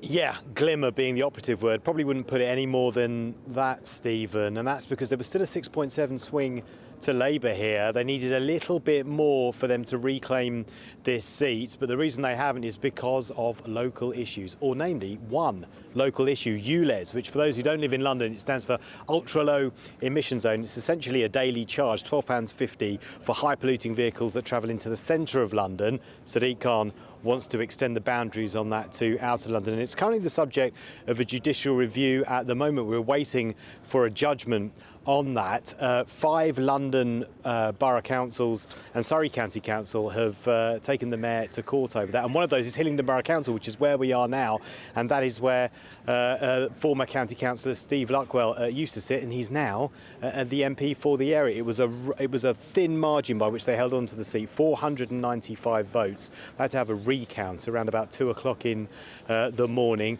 but he did want to turn it into a referendum on ULEZ. It's all the candidates were banging on about here, and indeed it's what he mentioned in his speech.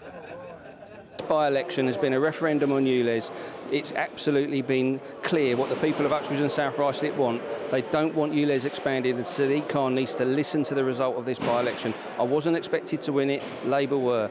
This by-election has cost, well, Labour have lost this by-election because of the ULEZ expansion, and I'm incredibly proud to have been elected tonight to represent the people in the community that I've spent all of my life.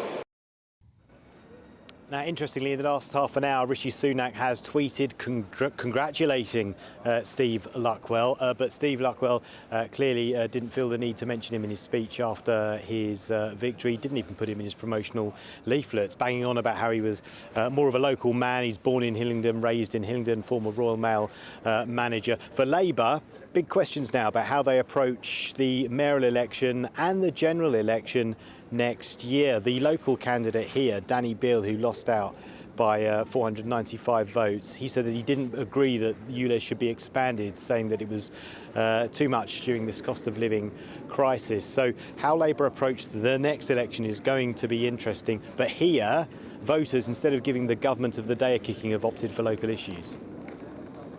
OK, Paul, thank you. Well, joining us now from Westminster is our political reporter, Olivia Utley. Well, good morning to you, Olivia. So Rishi Sunak avoided that by-election clean sweep that we were expecting, really, based on the papers in the past few weeks, but still 2 heavy losses for the Tories. Yes, the Tories will be feeling pretty depressed this morning. Somerton and Selby both had really big Conservative majorities and both have been overturned. The Tories could perhaps just about explain away Somerton, although it has been a Tory seat for the last 10, 12 years. Before that, it was a real Lib Dem stronghold, and we know that historically the Lib Dems have done very well in the southwest. The Lib Dems also tend to do very well at by-elections. People are prepared to vote for a third party when we're not talking about a change of government. And the Lib Dems threw everything that they've got at this by-election. There were so many Lib Dem activists in Somerton. As for Selby, though, there isn't really any excuse. The Conservatives saw a swing of 24 points away from them. That is the biggest swing we've ever seen in a by-election. If this sort of swing were replicated throughout the country in a general election, it would be a bigger Labour landslide than Tony Blair. And if you look at the demographics of this seat, it is not the sort of seat that the Conservatives should be losing. It's a rural, pretty wealthy seat, lots of mortgage holders. That's not a poor, that's not a run-down kind of area. But the Tories lost it anyway. That said, it isn't all good news for Labour. They lost Uxbridge. And yes, of course, Uxbridge was all about local issues. It can't really be interpreted as a big victory for the Conservatives. As was mentioned, Steve Tuckwell, the candidate, didn't even mention Rishi Sunak on his election material. It was a referendum on ULEZ. But the fact that local residents found that local issue of ULEZ more important than voting for Labour suggests perhaps that although the support for Labour might be pretty broad, it isn't very deep. If a local issue like ULEZ can cut through it, then how much can Keir Starmer rely on those Labour votes at the next election? Are people just waiting for the Tories to give them something to vote for? Another issue which we haven't really talked about yet is tactical voting. In both Selby and Somerton, well, in Selby, the Lib Dems came in last place with sort of 2 or 3% of the vote. And in Somerton, Labour came very far behind as well. So it looks like those in opposition to the Tories, the Liberal Democrats and Labour in both seats, were choosing to vote tactically to help their non-Tory partners out, if you like. There was a sort of anyone but Tory vote. Well, I mean, that could be really troubling for the Conservatives if replicated at a general election. But historically, tactical voting works well in by-elections, but you have to be really, really organised to make it work. You have to have activists going around explaining how it all works, telling people who want to vote Labour, no, in this seat you've got to vote Lib Dem to keep the Conservatives out. That's doable on a local level, but historically, on a general election level, that can't really be replicated. So we might be seeing those non-Tory votes really inflated in these by-elections in a way that we couldn't really extrapolate onto a general election. That's what the Conservatives will be telling themselves this morning anyway. But one way or another, it's not a happy morning. No. OK, Olivia, thanks very much indeed. Well, let's get analysis from David Mellor, former Chief Secretary to the Treasury, who's here. Good to see you. David, what do you make of it all? Well, I suddenly remembered that 60 years ago I followed my first by-election at Orpington, where the Lib Dems had a spectacular victory. And over the ensuing decades, the Lib Dems have been having spectacular victories, because as my late old friend Austin Mitchell, the Labour MP for Grimsby, always said, the Lib Dems are a bucket for the electorate to spit in. And I think there's a bit of that. That having been said, although Uxbridge was a good result, although, of course, don't forget, the Tories were doing very badly in London at the last election, so the Uxbridge majority should have been much more. And Olivia, a very competent person, I don't agree with her that ULEZ is a local issue. ULEZ affects the whole of London. London is, 100 parliamentary seats, but also what it will give the Tories a chance to say is that Labour are very good at criticising the Tories, but when it comes to their own policies, I wouldn't take a big risk, they'll say, on some ULEZ type thing. But essentially, this is a poor result for the Tories. However much you say, well, it's a by-election, by-elections are like that. And I think the reason it's a poor result is that the Tories don't deserve a good result. I mean, the Tories are in such a mess, aren't they?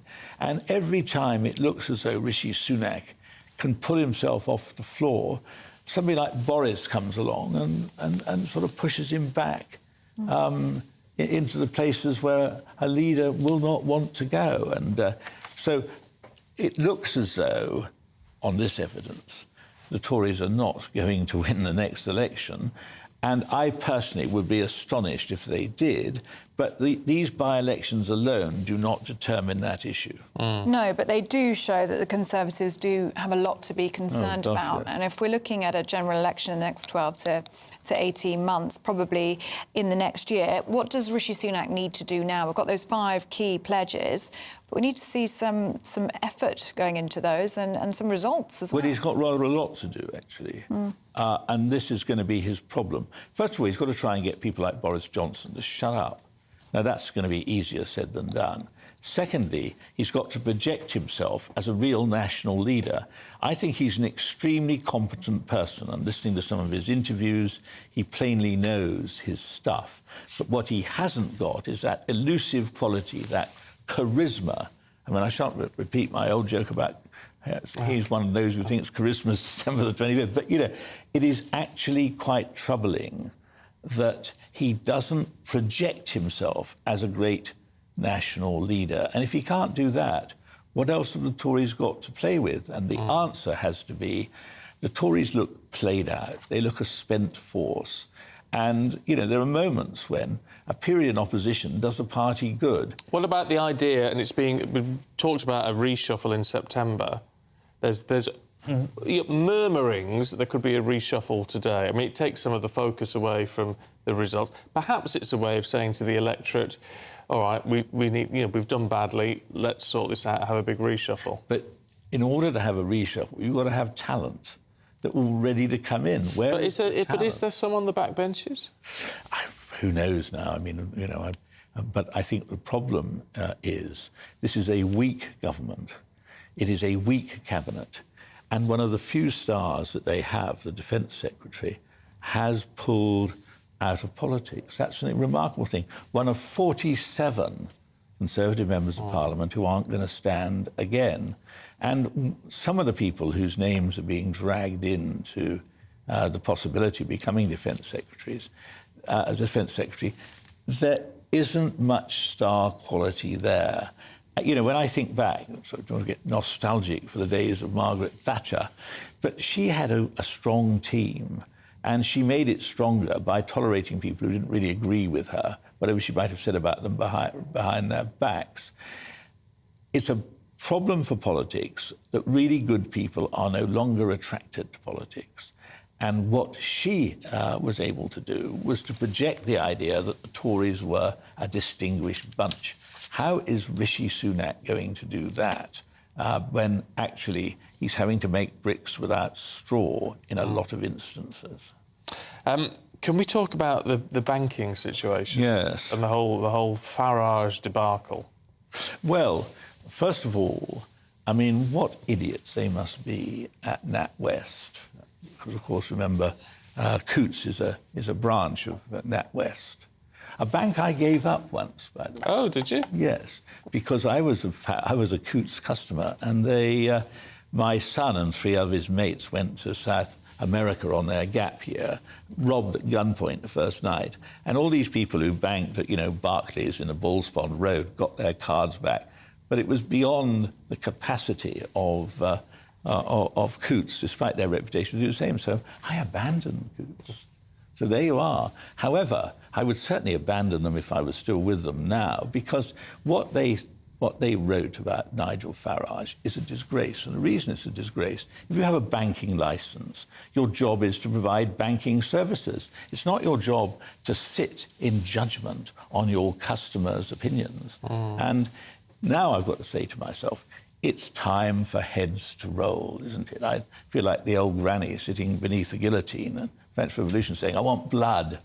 But there's got to be some blood, hasn't there? I think this apology's gone anyway to solve it. No, because, look, at the end of the day, Dame Alison Rose, who I hadn't really heard of her, but anyway, she's now made herself front page news. Do you know what she earns? $5 million a year. That's more than you guys get. Certainly more than I get. But $5 million a year is what she gets. Now, how many? If she called us in as her advisor and said, "I'm thinking of getting rid of Nigel Farage because he's not the right image for the bank," wouldn't you have said, "Don't be daft. It's not your job to sit in judgment on people's political opinions, political opinions of your customers."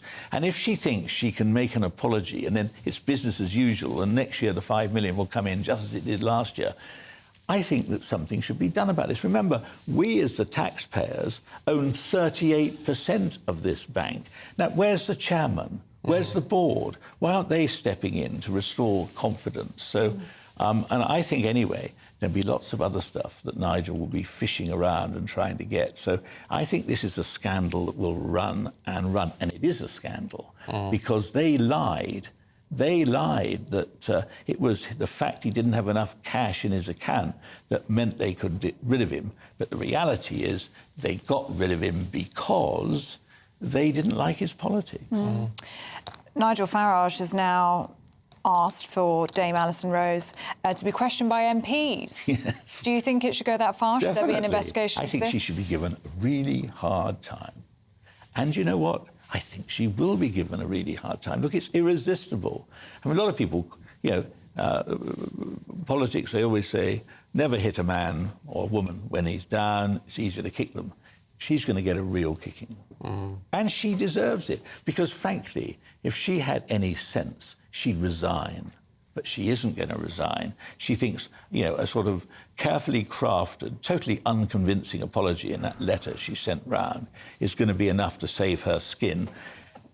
At the end of the day, if banks are going to learn from this, and, the idea, I mean, it's ludicrous, isn't it? The idea of banks, when we know what they've been up to. Every week you were getting stuff about banks. The idea that they are commanding the moral high ground, come on. Yeah, they're hardly moral arbiters, are they? Exactly. David, as always, good to see you. Thank you very much indeed. Now, do you buy now and pay later? I certainly do. Oh. Yeah. More on this after the weather. This is GB News. That warm feeling inside. From Boxed Boilers. Proud sponsors of weather on GB News. Hello there, good morning. I'm Jonathan Vaughtry here with your latest GB News weather forecast provided by the Met Office. Touch of a cool start where we've held on to clear skies overnight and there is a bit of sunshine around, but for Northern Ireland, Southern Scotland into Northern England, it is quite cloudy from the word go. A few scattered showers in there. That cloud will be progressing its way across the rest of England and Wales throughout the day, so the sunshine perhaps turning a bit hazier later on. Best of the sunshine perhaps across southwestern areas of Scotland and the Northern Isles, actually starting to see a few sunnier spells developing, but will be a relatively cool day with that cloud around, temperatures between 16 and 22 degrees Celsius. This rain is also going to start spreading its way in as we do head throughout the night, so more patchy outbreaks pushing into northwest England and parts of Wales as well.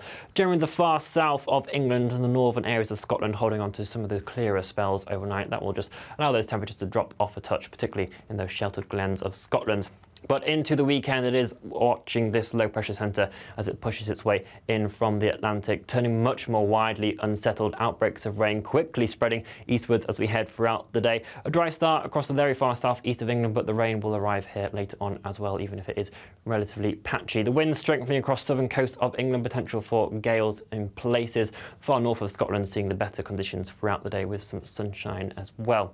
Again, relatively cool in places, but the humidity will also be rising, and it does stay unsettled throughout the second half of the weekend and into the start of the new working week as well. Bye-bye. That warm feeling inside. From Boxed Boilers. Proud sponsors of weather on GB News.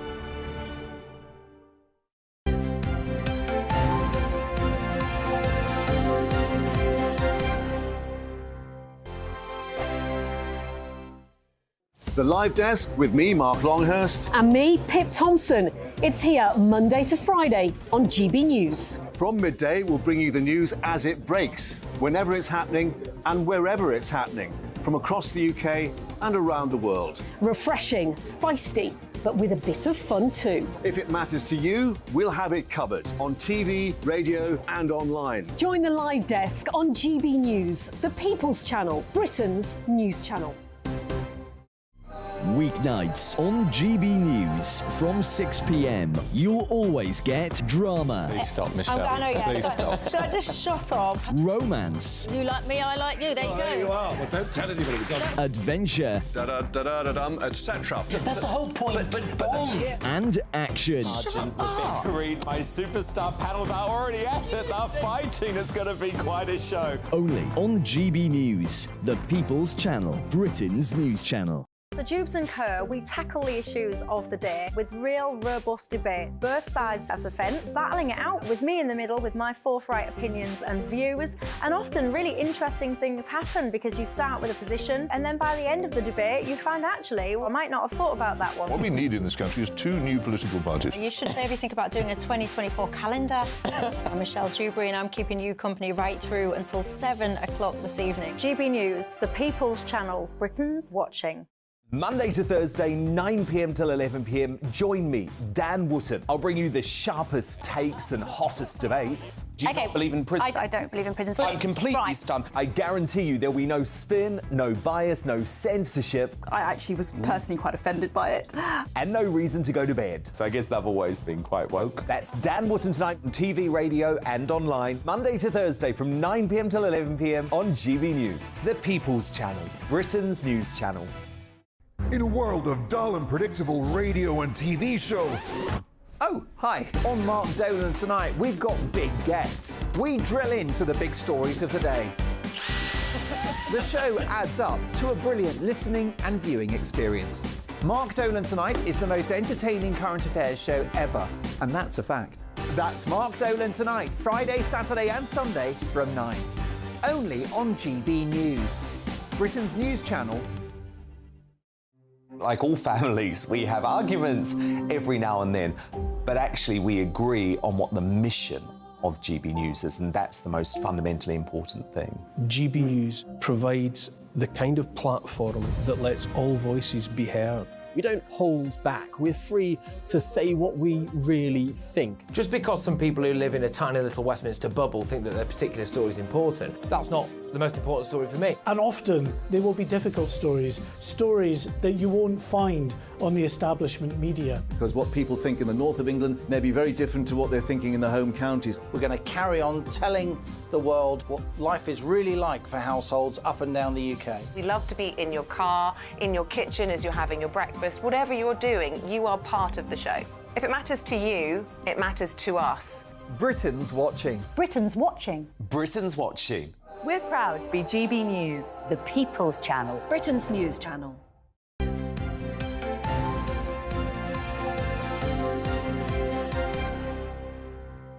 It's 8:34. Good morning to you. You're watching and listening to Breakfast with Stephen and Ellie. Now, question for you. Oh, yes. Have you ever tried buy now, pay later? You know, like the Clear, Klarna, Clear Play, those kind of...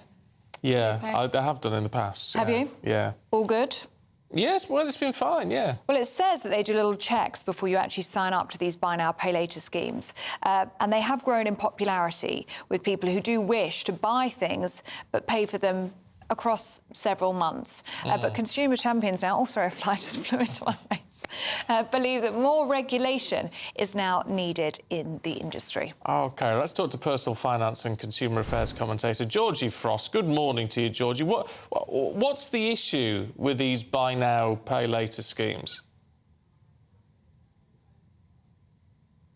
Very good morning to you both. Yeah, look, Ellie will say this too. There's a reason that people use this. Millions of people use it. It's a very convenient way to pay for your goods. You get to a checkout, say you want to buy a dress that you otherwise, or something more expensive that you otherwise wouldn't be able to afford. It allows you to pay in installments and generally interest-free. Why does it do that?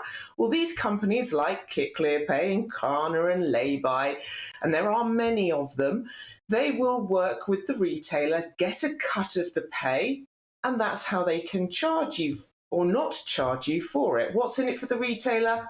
We apparently spend up to 50% more using these services. Now, as I said, not knocking an alternative way to pay.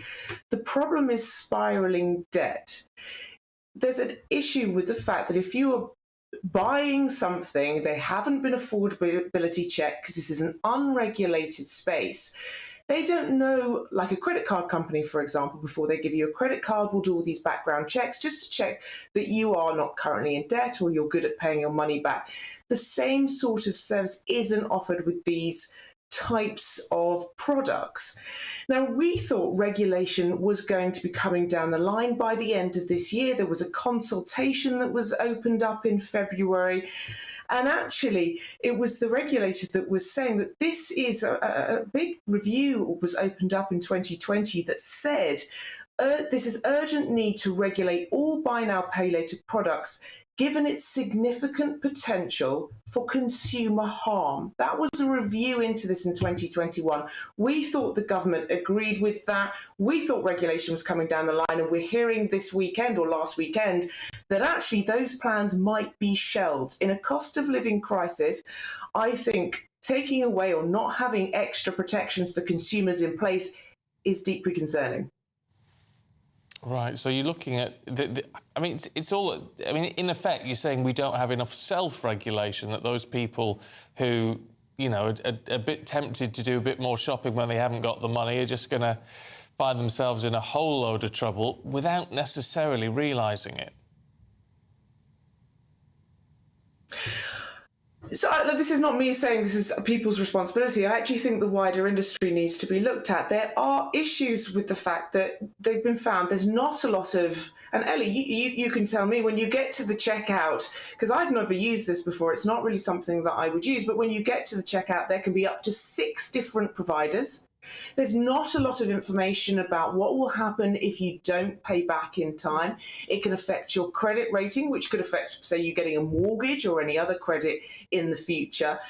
It's sold as a lifestyle option. And like I said, I don't want to knock it. Millions of people, it offers them an opportunity and a way to pay. And if you can budget that and afford it, then absolutely, that's fine. I'm not knocking it. But it's not regulated. So if something goes wrong, you have nowhere to go. Whereas if a credit card company, if there's a problem with your purchase, you have something called Section 75, which means you'll likely get your money back. There aren't the same consumer protections that you would get should anything go wrong. You can't go to the Financial Ombudsman, the Financial Conduct Authority have no say in this matter. And there is just, you don't know what you're really clicking onto at the end. Is this provider going to charge me? How much is it going to charge me? There's just not enough information. And what regulation will do, I mean, there's been threats that the big players will pull out. And I assume that's what the government are worried about, that they're going to be pulling out and therefore limit the options for consumers. But actually the head of the FCA himself said, I don't see that that's an issue and we're going to plough on ahead. And it shouldn't. If you do the right thing and you follow regulation, why shouldn't you be looked at by a regulator and consumers protected?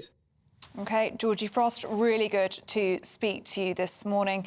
It certainly is a worry. I mean, I use it quite often for big purchases. I bought AirPods a month or two ago, and I put it on one of these buy now, pay later schemes, which is great. So you just pay £30 a month for 3 months. It just is a nice way to budget.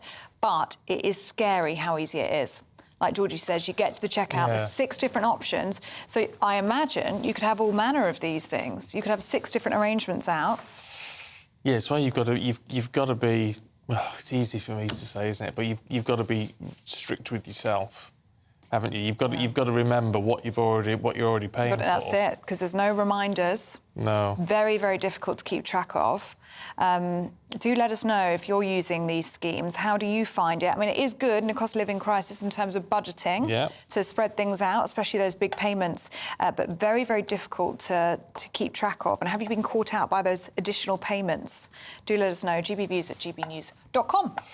Yeah. Anyway, we've got all the Big stories from the papers heading your way very shortly. This is GB News.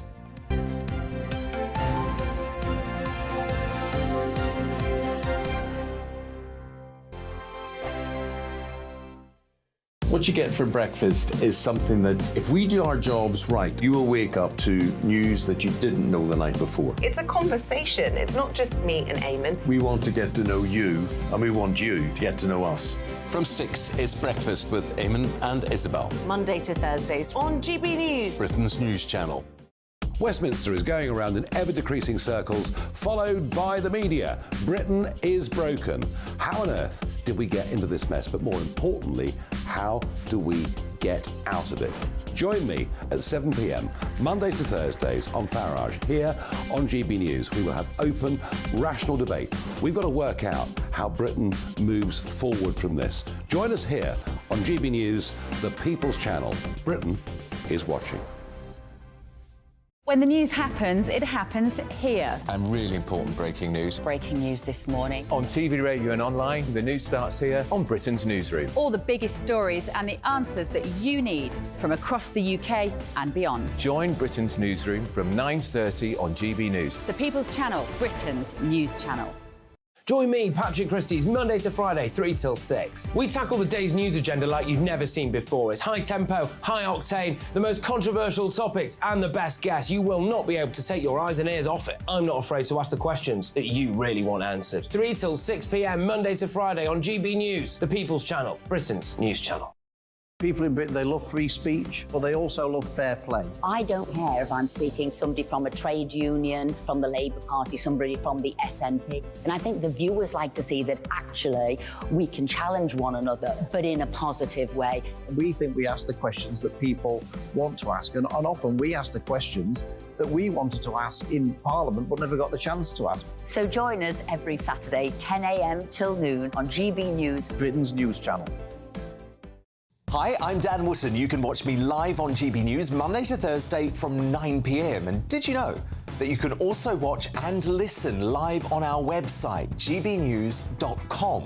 You'll always be up to date on the latest breaking news, as well as enjoying the best stories, opinions and shows. You can even join the debate under our live player as you're watching. So head straight to gbnews.com on TV, radio and online. GB News, Britain's news channel. It's all about family, being in people's living rooms, all the interaction and getting to know who our viewers and listeners are. When I was young, my dad used to say, Nana, stop arguing. I wanted an outlet that would enable me to give my opinion. People are going through a really hard time right now, and I know that you don't feel like you're being listened to by the establishment. I came to GB News because it's the People's Channel, and I want the audience to have their say on the events of the day. We're dynamic. We do something different. Democracy shows that the wisdom of the nation is in its people. I get to travel to find out what the story is from a personal perspective. The British people aren't fools. We know when we're not being told the full story. We've got to work out how Britain moves forward from this. It's the best country in the world. The establishment had their chance. Now we're here to represent your views. Britain's watching. Britain's watching. Britain's watching. We're proud to be GB News, The People's Channel, Britain's news channel.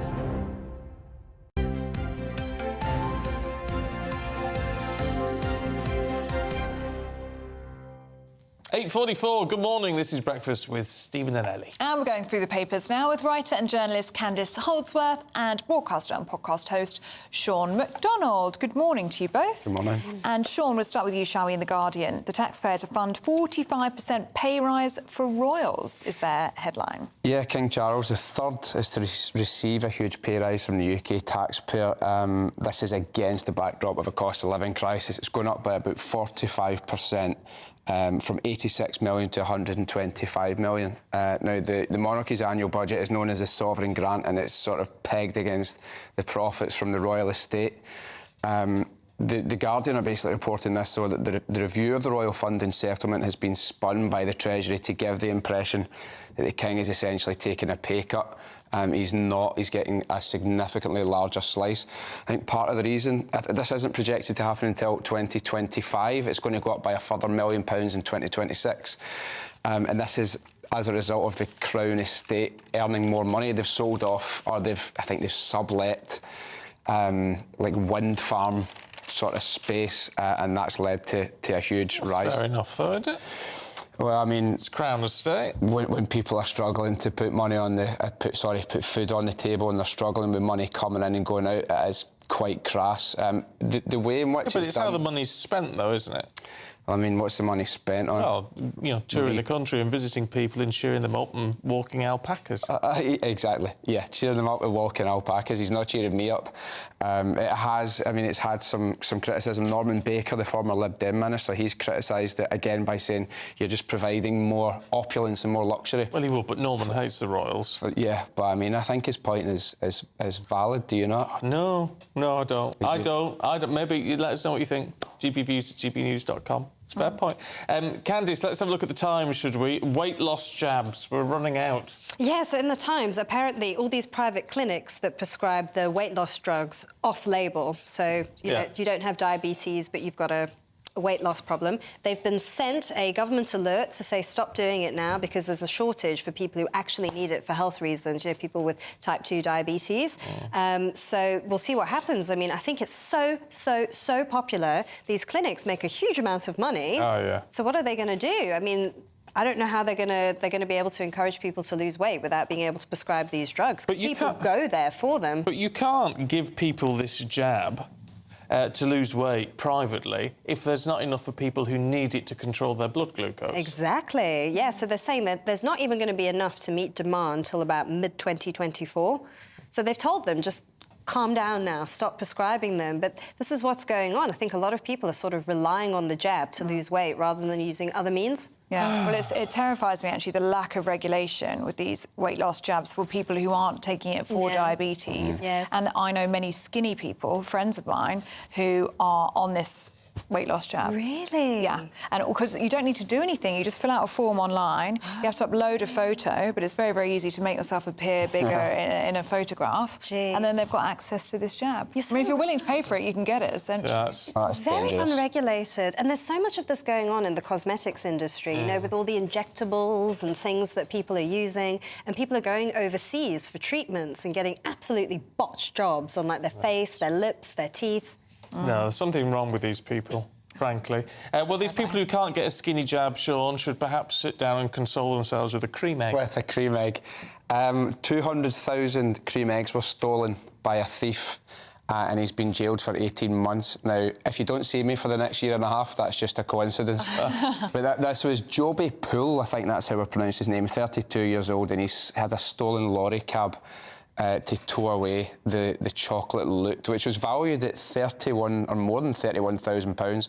He's broke in, and the police, after it was all done and dusted and he's jailed, they tweeted saying that they had foiled his plan and managed to save Easter. So coming from the same joke book as me with my lines. Was he going through them or looking for one of them white ones? Well, I read a story about someone who ate the white one, not realising that you win money. Did you? How devastated would you be, I think. So for anyone who isn't aware, if you find like a white cream egg, you win thousands of pounds, and somebody ate it. It would be tempting to see what it tastes like, though, wouldn't it? It would be. I mean, what do you do? Do you hand it back, or do you say, I found it, can I eat it now? You'd be annoyed, wouldn't you? You'd have to go out and get another one. They might let you eat it at the end, maybe. I would hope so. I would hope so. Yeah. Oh, well, there you go. Who doesn't love a cream egg? I don't know if I could eat 200,000 of them. Yeah. No. I'd give it a good go. Well, Ellie thought they were for personal consumption. I said you can't buy them 6 months of the year. I kind of understand. You need a stash. You do need a stash. Maybe not 200,000. How are you doing that? You can round the pubs and being like, do you want to buy a cream egg? Like, exactly. It's going to take a long time to make your money. Do you know? He didn't think that one through, did he? Look, it's been really good to see you both this morning. Thanks very much indeed. Thanks, you too. All right, let's bring you up to date with what else is going on today. Well, the White House has confirmed Ukraine is using US cluster bombs against Russian forces in the country. National Security spokesperson John Kirby says they're being used effectively against Russian defence and operations. The US supplied them to boost Ukrainian ammunition supplies despite some opposition. Holidaymakers have been warned not to touch dead birds on Welsh beaches during the summer months as concern over a bird flu outbreak grows. Reports of bird carcasses washing up on the shores in West and North Wales have increased in recent weeks as the disease continues to affect wild bird colonies across the UK. And the government says reforms expanding the amount of free childcare for parents will be properly and fairly funded. The Chancellor announced new measures in March. You'll see some families claiming 30 hours of free childcare a week.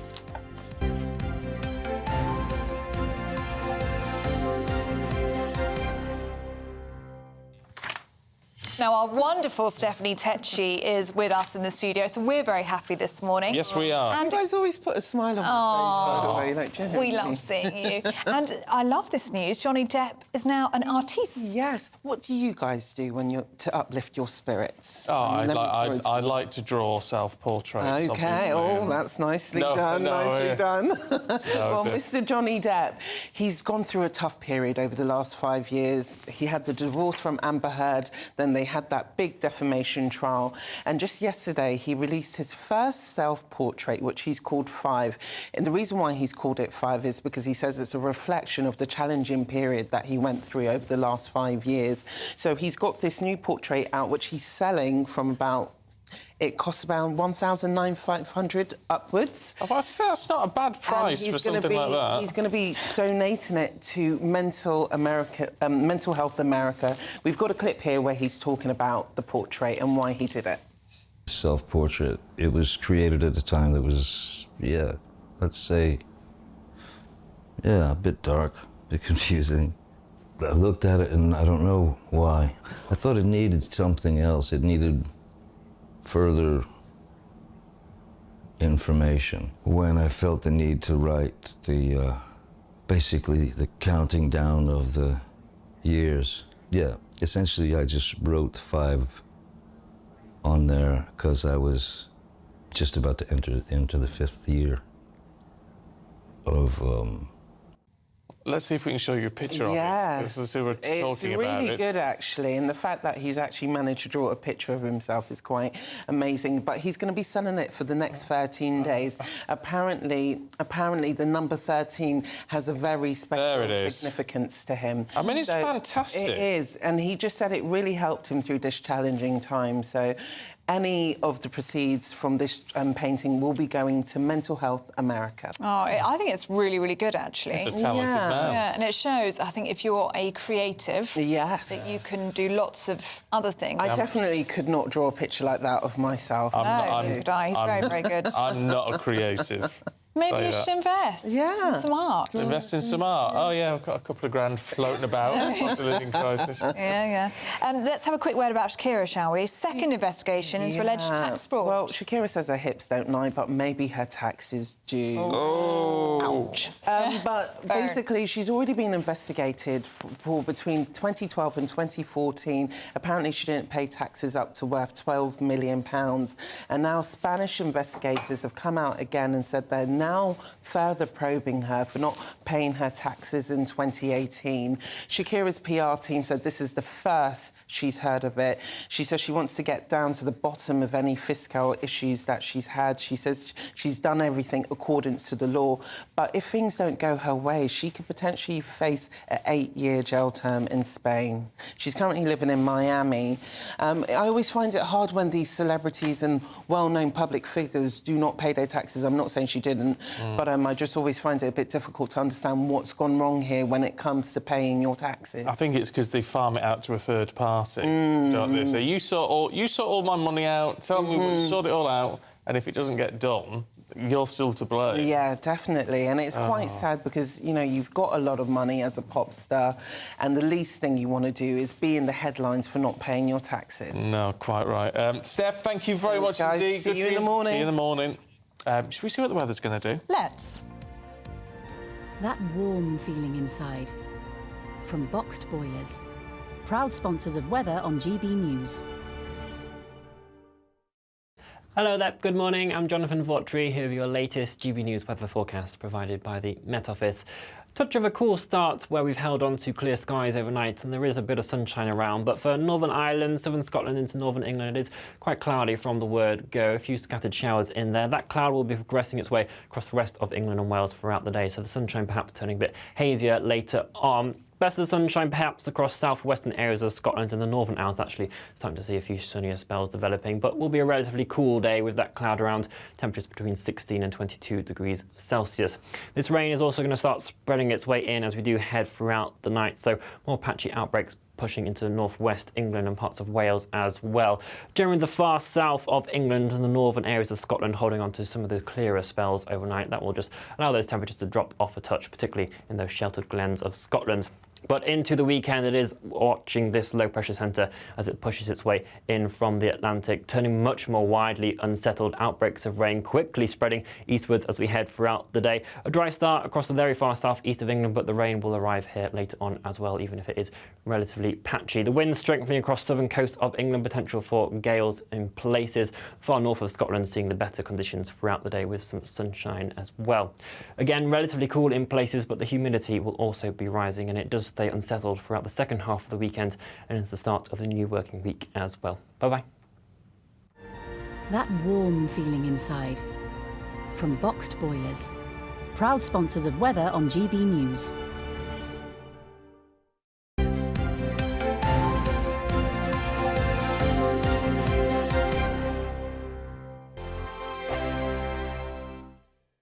The Live Desk with me, Mark Longhurst. And me, Pip Thompson. It's here Monday to Friday on GB News. From midday, we'll bring you the news as it breaks, whenever it's happening and wherever it's happening, from across the UK and around the world. Refreshing, feisty, but with a bit of fun too. If it matters to you, we'll have it covered on TV, radio and online. Join the Live Desk on GB News, the People's Channel, Britain's news channel. Weeknights on GB News from 6 p.m. You'll always get drama. Please stop, Michelle. I know, yeah. Please stop. Should I just shut up? Romance. You like me, I like you. There you go. There you are. Well, don't tell anybody.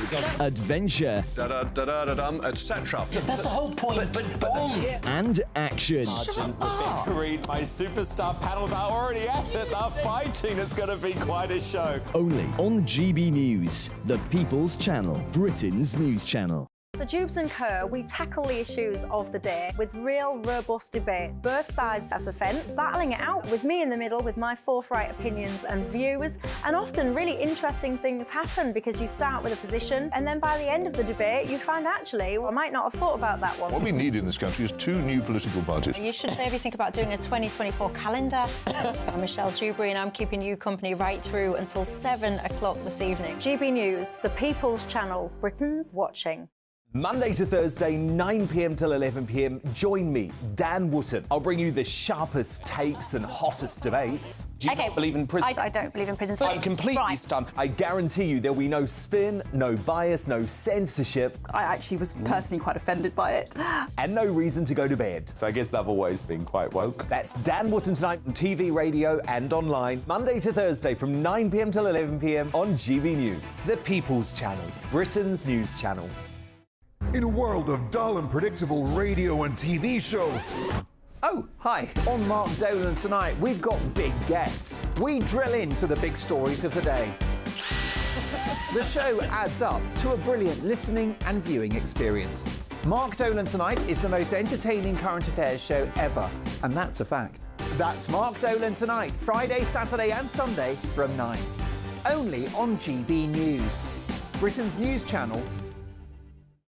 Like all families, we have arguments every now and then, but actually we agree on what the mission of GB News is, and that's the most fundamentally important thing. GB News provides the kind of platform that lets all voices be heard. We don't hold back. We're free to say what we really think. Just because some people who live in a tiny little Westminster bubble think that their particular story is important, that's not the most important story for me. And often there will be difficult stories, stories that you won't find on the establishment media. Because what people think in the north of England may be very different to what they're thinking in the home counties. We're going to carry on telling the world what life is really like for households up and down the UK. We love to be in your car, in your kitchen as you're having your breakfast. Whatever you're doing, you are part of the show. If it matters to you, it matters to us. Britain's watching. Britain's watching. Britain's watching. We're proud to be GB News, the People's Channel, Britain's news channel.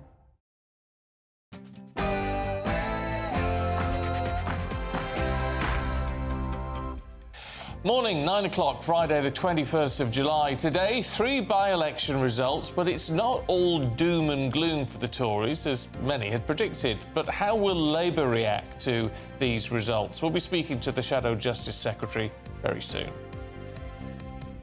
The 48-hour senior doctor strike will continue today, with thousands of consultants staging a walkout over pay. The King and Queen have been to Wales for the first time since the coronation. Cameron Walker will bring us a special report. And as always, we'll bring you the latest weather update. Low pressure isn't too far away and it will be increasing its presence on our weather over the coming days. Join me later for the full forecast. Good morning, I'm Stephen Dixon. I'm Ellie Costello and this is Breakfast on GB News.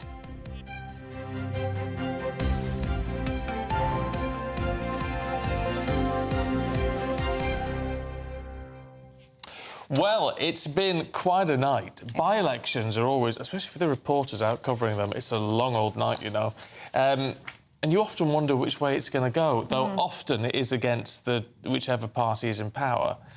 But with this one and the situation the whole country's in and the Tory party struggling in the polls, it was expected to be a clean sweep, wasn't it? Well, against the Tories, not all for Labour, but certainly thinking two of the seats would go to Labour, one to the Lib Dems. It's not worked out quite like that. It hasn't, no, has it? There's been one for Labour, one for the Lib Dems, and the Tories have clung on in Uxbridge and South Ruislip by about 495 votes, I think. Very tight. It had to be a recount about 2 o'clock this morning. So where does that leave us then, when we've got all 3 of the main parties winning a seat? Got to be said, you know, the Tories clinging on, Labour absolutely smashing a huge Tory majority, as have the Lib Dems. Lib Dems done it even more, actually, an even bigger swing to them. So, but they're very good at local elections. They are. And there was a very good view on that, actually, which essentially said if you are a Tory voter traditionally, you probably won't ever vote Labour, but you might be able to hold your nose, this viewer says, and vote Lib Dem. And she thinks that's what happened down in Somerton and Frome. Perhaps you agree. Obviously, I can't find the view now, but I did remember it, and it was very good. Yeah, I mean, it's very interesting, though, people's perception in all of this. Jane has been in touch and says the Conservatives are finished if they stick with Rishi Sunak for the general election. Now, there's a lot of people unhappy with Rishi Sunak. A lot of people, Jane, you're probably one of them, who thinks, well, Boris Johnson should have stayed where he was. The problem you've got now, though, if you're a Tory supporter, is that if you change leadership, if you change the man at the top now, then you don't stand a chance. I mean, that rules you out from winning an election, because the party would be seen as being in absolute chaos. And to be fair, it'd be the same if it happened to Keir Starmer now. This close to an election, it'd be a death wish, frankly. Yeah. So it's a very odd situation that the government is finding themselves in. And is the Labour Party strong enough at the moment? That's a criticism, but the old adage has never been more true, that parties don't win general elections, governments lose them. Yeah. And what is Rishi Sunak going to do next? I mean, are we going to see a reshuffle?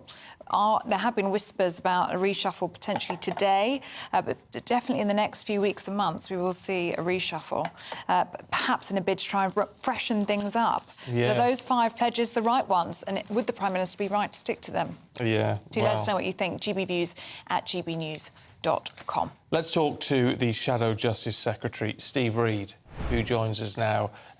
Good to see you this morning. I mean, look, congratulations on winning Selby and Ainsty with your brand new, freshly polished 25-year-old Member of Parliament, who hopefully can bring a bit of fresh blood into the House of Commons.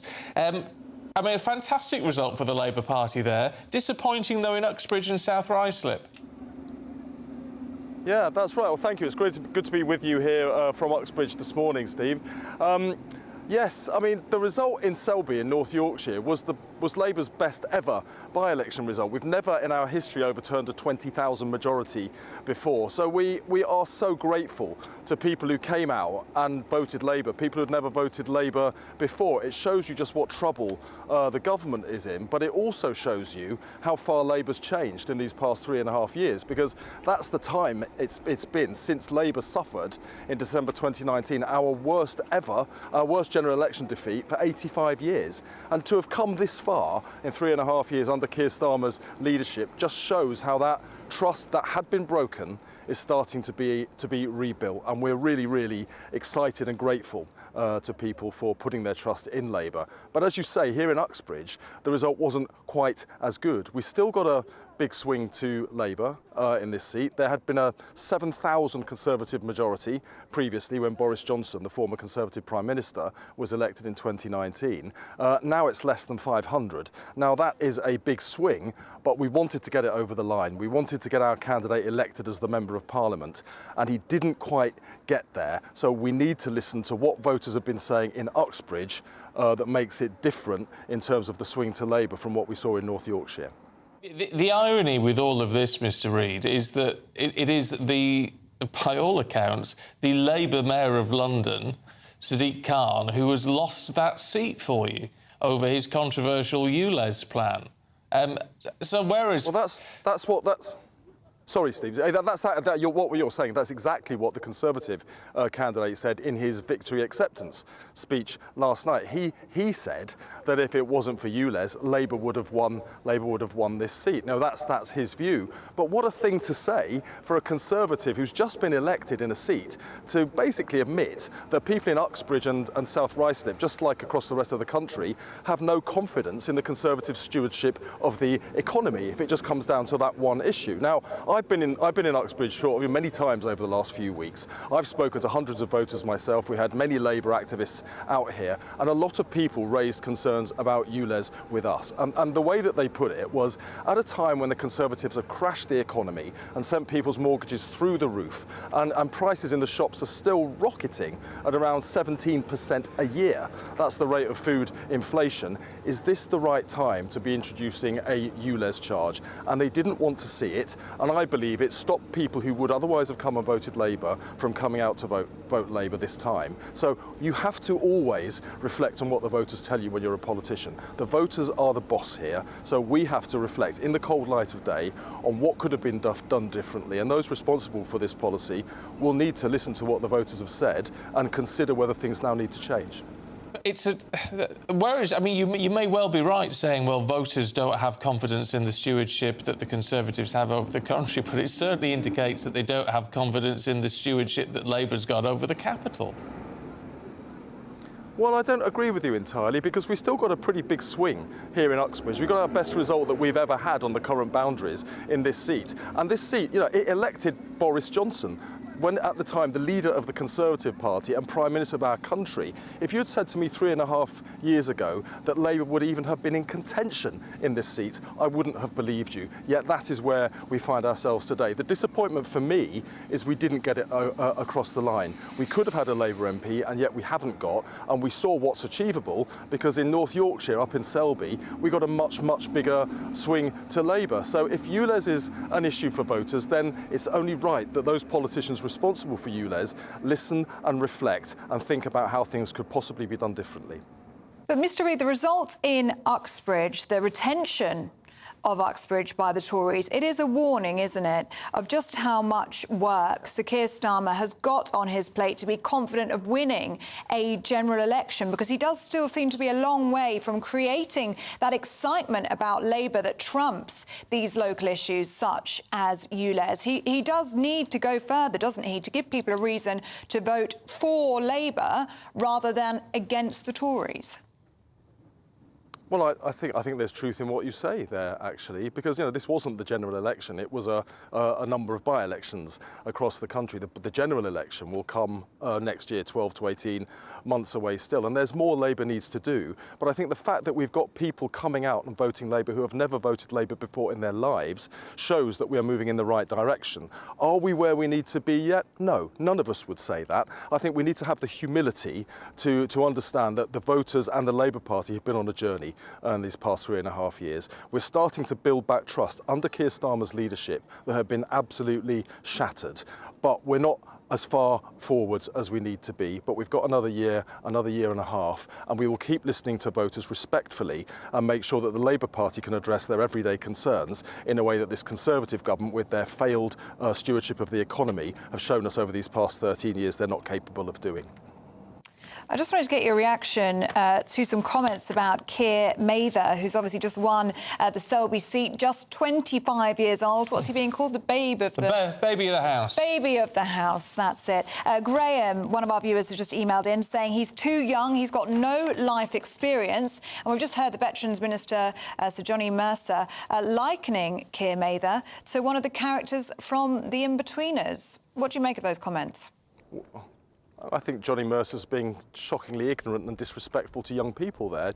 Parliament works when it has a diversity of representatives who are members of Parliament. That means, you know, I think the average age of an MP is around 55. Why shouldn't young people have a voice in Parliament too? They're also suffering from the cost of living crisis. They're suffering from issues around funding higher education. And they want to have their issues raised in Parliament just like people who are older. And I'll say to Johnny Mercer this. When Winston Churchill was first elected as a Member of Parliament, he was 25, the same age as Keir Mather. I think Johnny needs to really sit back and reflect on why he's being so disrespectful, when really, I hope when Keir Mather gets into Parliament, Johnny Mercer will come and shake his hand and congratulate him on his success in overturning a 20,000 Conservative majority and turning Selby and Ainsty Labour. Well, I wouldn't put money on that. To be fair, for I live in hope. I live in hope. But, you know, good try. Steve Reid, it's really good to talk to you this morning. Thanks very much indeed. You too. Thank you. Bye-bye. Thank you. No, I mean, can you imagine? You know, I've met Johnny Mercer a few times. He's a nice fella. He's a nice fella, so I'm sure if he's caused offence, I'm sure he'd apologise for that, but I don't think he's going to be... on the scale of the victory, no, he's not going to be too I think he'll be going up to shake his hand. I wouldn't hold your breath on that one. No. We'll show you this clip now. A few moments ago, the Prime Minister responded to last night's results, saying there's more hard work to be done. Westminster's been acting like the next election's a done deal. The Labour Party's been acting like it's a done deal. The people of Uxbridge just told all of them that it's not. Now, no one expected us to win here, but Steve's victory demonstrates that when confronted with the actual reality of the Labour Party, when there's an actual choice on a matter of substance at stake, people vote Conservative. What do you make of that? Well, look, I tell you what, he's animated in that. He looks very happy, doesn't he? Yeah. Steve, I've got his surname now, the new MP. No, begins with a T. Oh. Anyway, he just looks thrilled, stood behind the Prime Minister. No, he doesn't. Well, he didn't mention the Prime Minister in his victory speech, and it also wasn't in any of his... Literature, campaign literature. Interesting. But, you know, the PM is there, he's being enthusiastic. The problem with all of these things, and of course you know it as well as we do, that of course the Tories are running around saying, isn't it marvellous? Uxbridge, Uxbridge, Uxbridge, and the Labour Party running about saying, isn't it marvellous? Selby, Selby, Selby. Though, to be fair to him... And Lib Dems will be saying, Somerton and Frome. Yeah.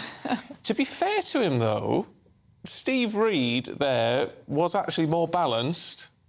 The Shadow Justice Secretary was actually more balanced than that. I've done him a disservice there, which is interesting.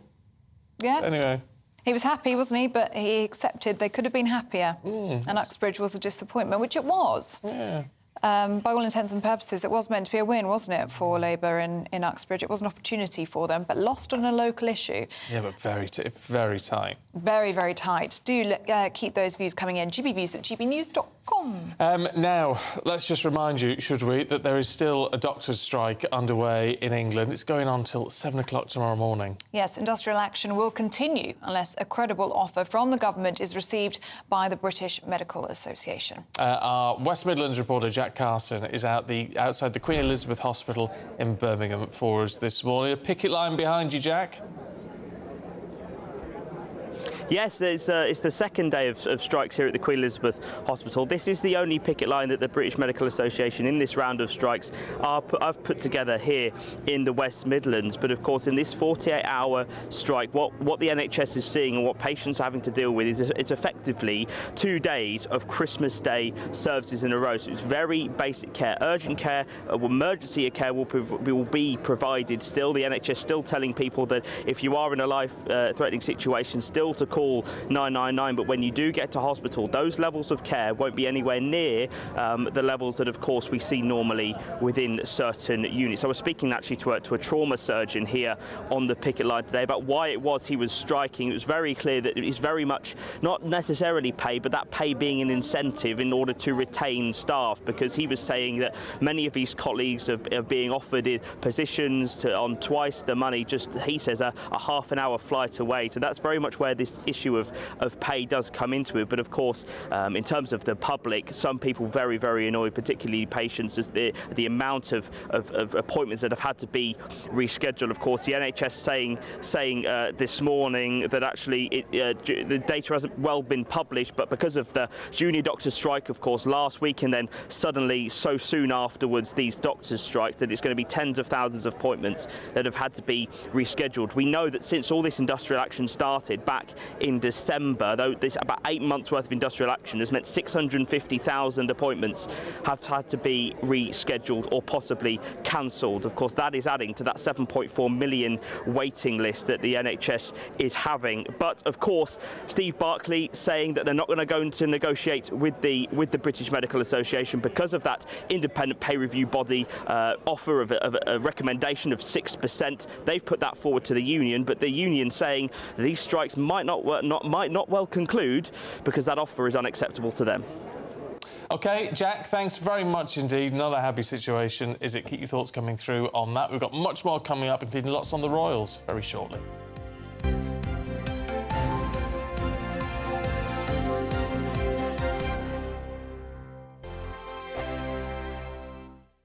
What you get for breakfast is something that, if we do our jobs right, you will wake up to news that you didn't know the night before. It's a conversation. It's not just me and Eamon. We want to get to know you, and we want you to get to know us. From 6, it's Breakfast with Eamon and Isabel. Monday to Thursdays on GB News, Britain's news channel. Westminster is going around in ever-decreasing circles, followed by the media. Britain is broken.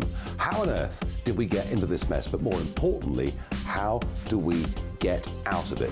Join me at 7 p.m, Mondays to Thursdays on Farage, here on GB News. We will have open, rational debate. We've got to work out how Britain moves forward from this. Join us here on GB News, the People's Channel. Britain is watching.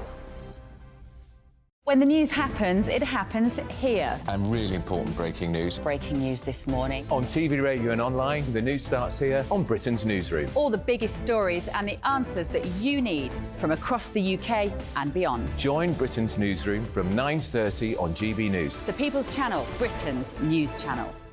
Join me, Patrick Christie's, Monday to Friday, 3 till 6. We tackle the day's news agenda like you've never seen before. It's high tempo, high octane, the most controversial topics and the best guests. You will not be able to take your eyes and ears off it. I'm not afraid to ask the questions that you really want answered. 3 till 6 p.m, Monday to Friday on GB News, the People's Channel, Britain's news channel. People in Britain, they love free speech, but they also love fair play. I don't care if I'm speaking somebody from a trade union, from the Labour Party, somebody from the SNP. And I think the viewers like to see that actually we can challenge one another, but in a positive way. We think we ask the questions that people want to ask, and often we ask the questions that we wanted to ask in Parliament but never got the chance to ask. So join us every Saturday, 10 a.m. till noon on GB News, Britain's news channel. Hi, I'm Dan Wootton. You can watch me live on GB News Monday to Thursday from 9 p.m. And did you know that you can also watch and listen live on our website, gbnews.com? You'll always be up to date on the latest breaking news, as well as enjoying the best stories, opinions and shows. You can even join the debate under our live player as you're watching. So head straight to gbnews.com on TV, radio and online. GB News, Britain's news channel. It's all about family, being in people's living rooms, all the interaction and getting to know who our viewers and listeners are. When I was young, my dad used to say, "Nah, stop arguing." I wanted an outlet that would enable me to give my opinion. People are going through a really hard time right now, and I know that you don't feel like you're being listened to by the establishment. I came to GB News because it's the people's channel, and I want the audience to have their say on the events of the day. We're dynamic. We do something different. Democracy shows that the wisdom of the nation is in its people. I get to travel to find out what the story is from a personal perspective. The British people aren't fools. We know when we're not being told the full story. We've got to work out how Britain moves forward from this. It's the best country in the world. The establishment had their chance. Now we're here to represent your views. Britain's watching. Britain's watching. Britain's watching. We're proud to be GB News. The People's Channel. Britain's news channel.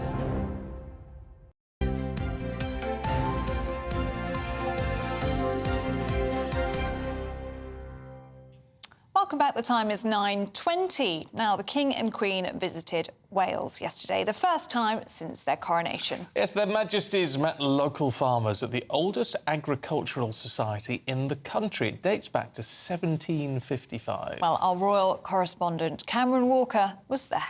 It's not every day you see an alpaca standing casually next to the King and Queen, but to these Breconshire farmers, a royal visit is a chance to pull out all the stops. The late Queen first visited Breconshire Agricultural Society in 1955. Since then, Charles, as Prince of Wales, became their patron, and he's continuing that role as King.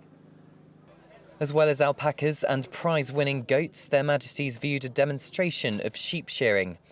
The King and Queen also spoke to local food and drink producers. With sustainability and organic farming holding a special place in his heart, King Charles met representatives from Black Mountains College, which has courses specialising in adapting to what some describe as a climate emergency. His Majesty has a long record of championing sustainability and agricultural approaches to farming, so we're delighted that he's taking an interest, and we hope he'll help spread the word. Their Majesty spent a good hour at the agricultural show, serenaded by a male voice choir. Keeping with the theme of sustainability and a staple of any royal engagement, the King was invited to add some soil to an oak sapling. It'll later be replanted in the Brecon County Showground. Conservative member of the Welsh Senedd for Brecon and Radnorshire, James Evans, thinks the King will continue to have a special relationship with Wales. The King really wants to embed himself in Wales, something his mother did before, and he's going to carry that on. He was a phenomenal Prince of Wales, and he's going to carry that on as King, and hopefully we'll see that coming forward in the new Prince of Wales and his son as well. Yesterday's county show in Brecon was only a small taster for the King and Queen to enjoy. The main event is scheduled for Saturday the 5th of August, where up to 12,000 people are expected to attend. Cameron Walker, GB News, Brecon. It's really getting into it, is Cameron Walker. He's got a swagger. I know. He's becoming. This happens to royal correspondents. You know, they become slightly royal themselves. He is. He's got that regal air, hasn't Yes, he? In the walk. I love Cameron Walker. He's fantastic. He's great. Isn't he? And who would have thought we'd see an alpaca next to the King?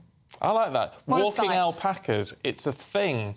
You pay a farmer to take their alpacas for a walk. Yeah, Stephen's done it. Blooming brilliant. I don't know why it's brilliant. It just is. I've heard it's very calming. It's lovely, and they're a bit feisty. I like that. And they spit a little bit. They're very similar to llamas. I like a bit of that, yeah. But there you go. I quite like it. I've got loads of your news and views coming in. Thank you so much for your company. Oh, yeah, loads as well. On Don't Kill Cash, Stephanie says, we've signed your petition, but we also feel strongly there shouldn't be restaurants and things which only accept cash. Is that a tax fiddle? Oh, yeah. There are still places that are like that. Yeah. Nail salons, places. Oh, yeah. Turkish hairdressers. Turkish hairdressers only accept cash. Buy now, pay later. We were talking about that a little bit earlier on. Jonathan says it's great, it is unregulated, but for this reason you don't actually pay any interest. And Gail says it's a way for us to still have nice things in this economy. Yeah, but if it goes pear-shaped, you've no protection. That's the problem with it all, isn't it? Finally, if you get a fine for flying a kite and feeding the ducks, people who do that are nice people. They will pay their fine, says Lynn. It's easy picking. That's a good point, isn't it? Fair point. That's it from us. See you tomorrow morning at 6. Let's have a look at the weather. that warm feeling inside. From Boxed Boilers, proud sponsors of weather on GB News. Hello there, good morning. I'm Jonathan Vautry here with your latest GB News weather forecast provided by the Met Office.